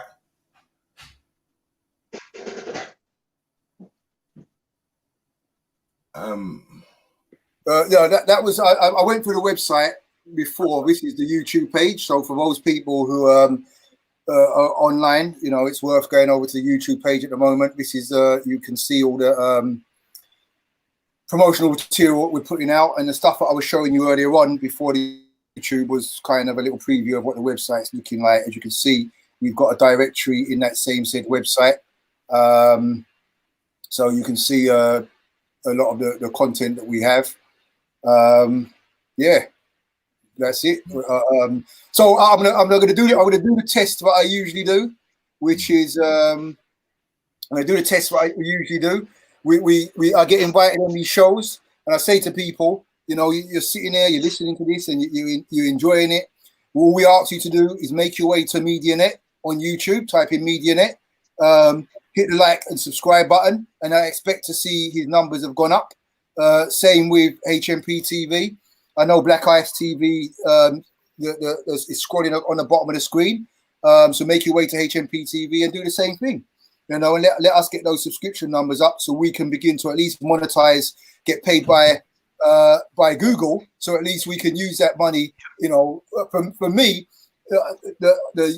I've got a different model for how we really want to generate our money for the platform. But our YouTube money allows us to give a nice big bonus to our young interns who come on board, you know, to make sure we can slip them a change at the end of every month.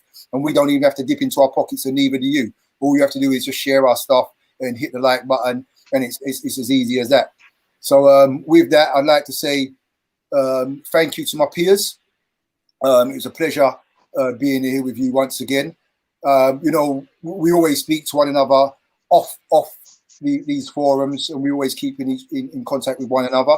Would have loved to see the other guys, other media teams who are out there, those who are more involved in the circle, and those who try to slip out of the circle. We need to rope them in as well, so we can, you know, show people, you know, we've got some great things going on. I think it's important that we have that conversation about what an institution looks like, and at least have those conversations in moving it forward, and real thing looking at where that dough is going to come from to do it properly. And other than that, I'm going to go and spend some time with my children, and I've got a bag of other bits and pieces to do. So yeah. So before you go, in looking at this, and this is the beginning of what we're saying, as showing the people that how we are connected and we are working together in able to show people this kind of things. I would say that something like once a month for all of us to come together and show the public what we're doing on ground as a collective. No, Mr. Riggs, no. We've got to come together once a week around the bloody board table and do the work. No, people have seen. That's all. I'm there for that. Listen, Robert said, this is the people's job. People, listen, open your ears. Press like, subscribe. MediaNet, HMP TV, Black Ice TV, and every other bloody black TV. What we need to do is come around board table, put the things together, budget, schedule, decide when we're going to shoot a campaign between the 5 or 6 of us that's going to support and create an industry. That is where the body is born out of, that campaign that gets all the eyeballs and starts actually educating the public to spend money, $2.99 a month, to watch, adopt, so that we can get the eyeballs that actually attract the advertising money. Too much talk. We've spoken. The people have heard. They know what's going on. Now we're going in the lab behind the scenes, just like Robert's stuck in the lab, Theo's stuck in the lab. You're in the lab, I'm in the lab. Too much labba labba. Go press like, subscribe, get it done. Yeah. And there's the apologies from Paul McKenzie, because he was supposed to come in, but he's had some certain problems and situations. So he said he will come back on another note. But yes, Theo, are you there? Theo's gone, man. No, Theo, I'm there. I'm there. What's up? Piece of chicken in between his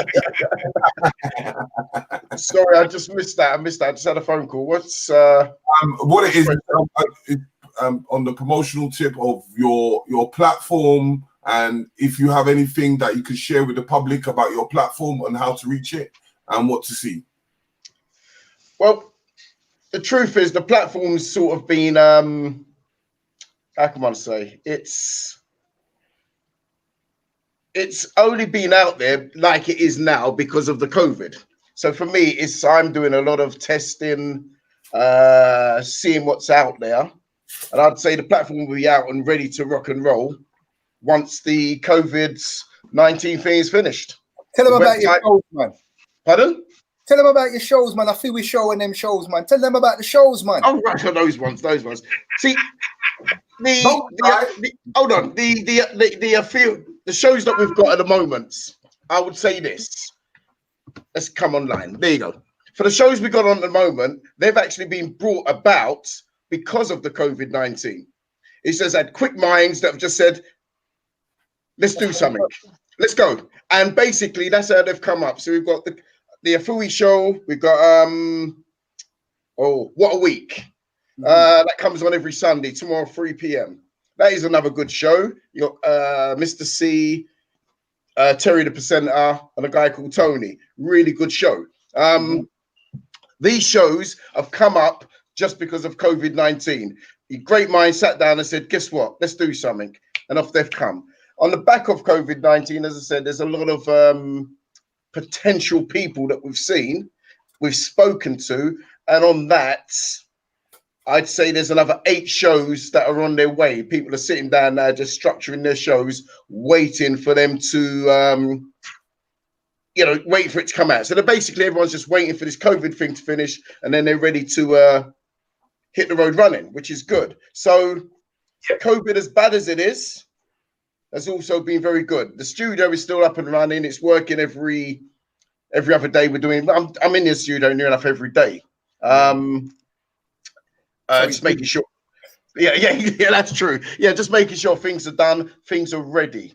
Lighting, all the lighting's going up next week.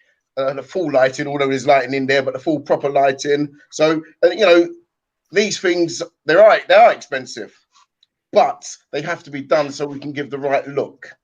Sounding is going to be done near enough, finalized. Only I can't get my sound engineer down because he's missing what Mrs. won't let him out of his ass. So all of these things are there and they're ready. They're ready. So once this lockdown is finished, then we can show the second side of it. As I said, for me, the beauty is being able to, it's happened, and we've been able to act and do some good shows, even though this thing has happened. The shows, Dean, we done a show not for Thursday week. That brought in some serious numbers of people actually viewing it. But what was the beauty? It wasn't so much the numbers for me. It was, and I keep saying this, there was over 2,000 on Facebook, 2,000 on 5,500 people all talking the same language. Now, I said this to, I think I said this to Dean. I don't know, but I can't remember ever in my lifetime so many people talking one language at the same time. That if there is, someone tell me, but it's the first time. If you saw the messages and you read the messages from those people in that group, it was phenomenal.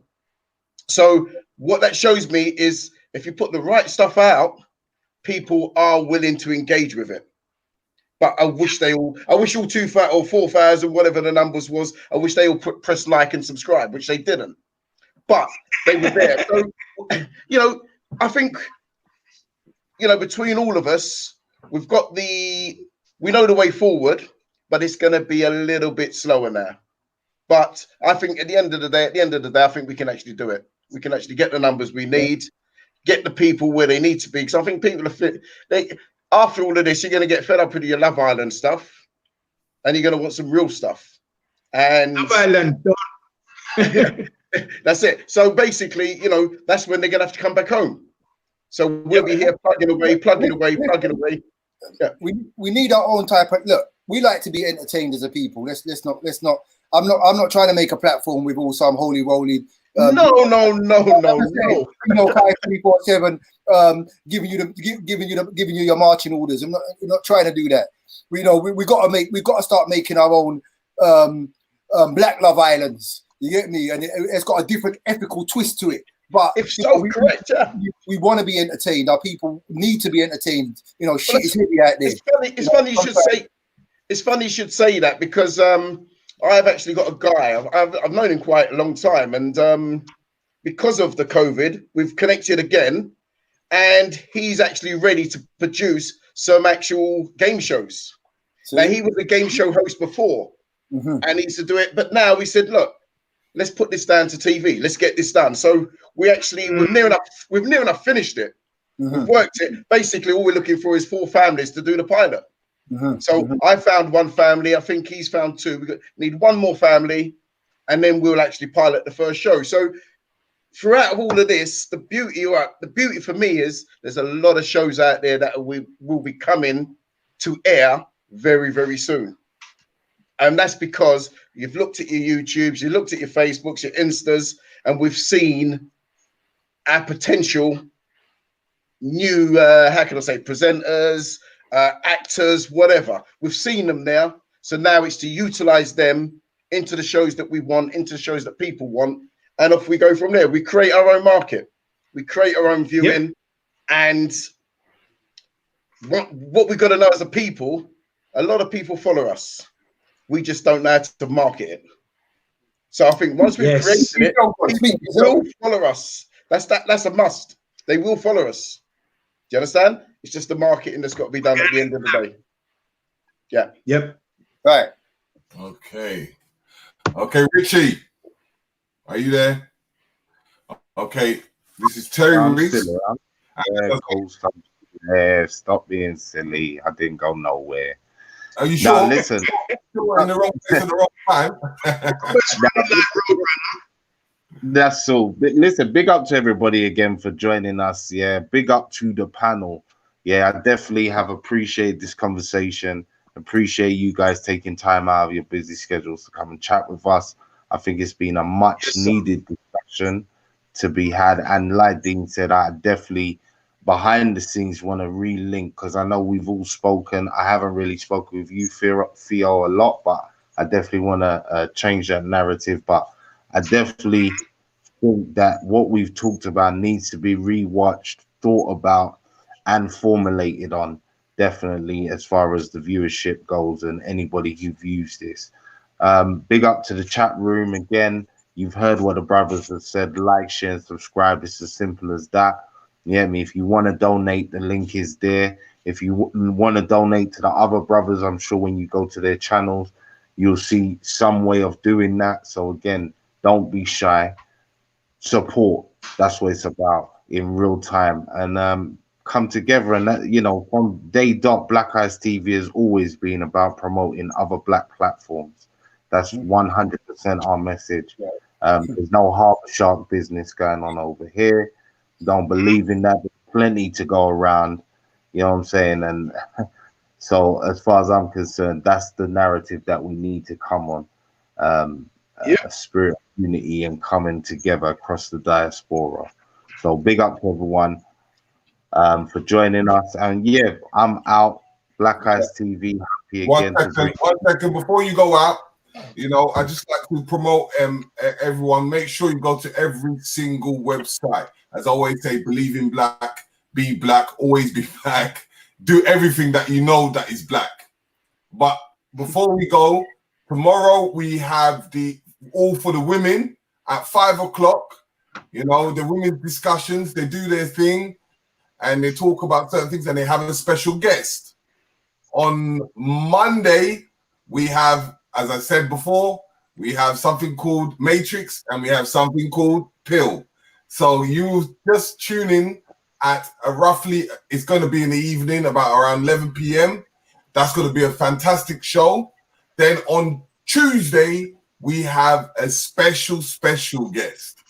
And it's someone that talks about health, but brings the music to the health. So be aware, watch out, go onto our Instagram, go onto our Facebook, and as well as go on to HMP, Facebook, their Instagram. Just floodgate every social media that is connected to you and promote it to your friends, because all it needs is to double. So if there's 50 people in a room, we should have 100 people pressing like, loving everything that they're seeing and they're hearing. So let's keep that momentum up, you know, and if Dean has anything to say at the last minute, please say so before we roll out. Yep, I'll reiterate what you said so Robert and Theo can run and hold a munch and love the family. Subscribe to MediaNet, subscribe to Black Eyes TV, subscribe to HMP TV. It's very important to understand what those algorithms do in creating ability for us to have incomes, because it doesn't cost you anything except the will. Human will is more powerful than human want. So just get it done. It's a finger tap. It's nothing. It costs you absolutely nothing to produce the infrastructures that we need. We're all going to go in the lab and we're going to put together the black print for what we're talking about. So it's going to happen in any case. And thank you for hosting us, Black Eyes TV, Richie and Mr. Riggs, as usual. It's always a pleasure. Thank you to all those who I can see have subscribed already. You know, really do appreciate that. Them algorithms is not just about getting paid, but in order for people to view more of what we do, YouTube relies on them algorithms to position us in the right place so that more people can see the stuff and we can get those messages, your messages, out there. So to the rest of the team, Richie, Terry, we have a big stick for you, but you're blessed still. To Richie and all the guys, you know, we'll team up after. It's been a great evening. Thank you very much, and it's just been a pleasure. Yes, and once again, pleasure. Yeah, and I'm not going to forget one of our guys, Soapbox, Paul McKenzie, who couldn't get in. You know, please subscribe to him. Please check him out. Definitely. And spread the love as much as possible. The bigger we grow, the better we will be. So, love, peace, and harmony. This is Black Eyes TV once again, and we are out. Peace, peace. Peace.